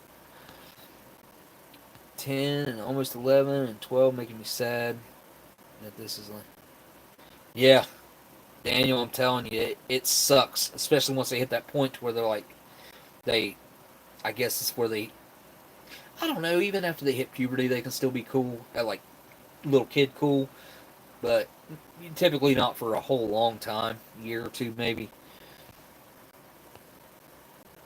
Don't flush it, the drug has deteriorated. I won't say that for sure. I know too many people that have. Wasn't Hexadrine either. What the heck was it? There's Dexedrine, starts with a D. And if I could reach it, I could pull that down. And I think that has the other kind in it up there. It came in the personal survival kits. It came. They had. It was in the RAF also had the tablets, which you've seen Steve find before. But yeah. All right, guys. I'm gonna wrap it up and get this mess cleaned up. I've got to go heat that pork roll up and finish it because I'm actually still hungry. Usually I get full, but I'm not full. I'm still hungry. So thank you guys for tuning in. Thanks to each and every one of my Patreon supporters. If I fry up that lunch meat stuff back there, like Dan said, I'll post it either on Instagram or both. I need to get on Patreon anyway, and maybe that could be something cool to segue into that. But thanks to each and every one of my Patreon supporters. Thanks to everybody who has been kind enough to send in a super chat tonight. And this ration was amazing. I do plan on continuing this and finishing this ration because if not, just kind of wasting the other half. Not wasting it. I'll eat it, but may as well eat it with you guys, right? You saw the beginning. You may as well see the end. So, all right, guys. I'm going to turn the camera around now. Put it back on the food. And I guess now really all I got left to do is say thank you all for watching. And I'll see you on the next live stream. Later.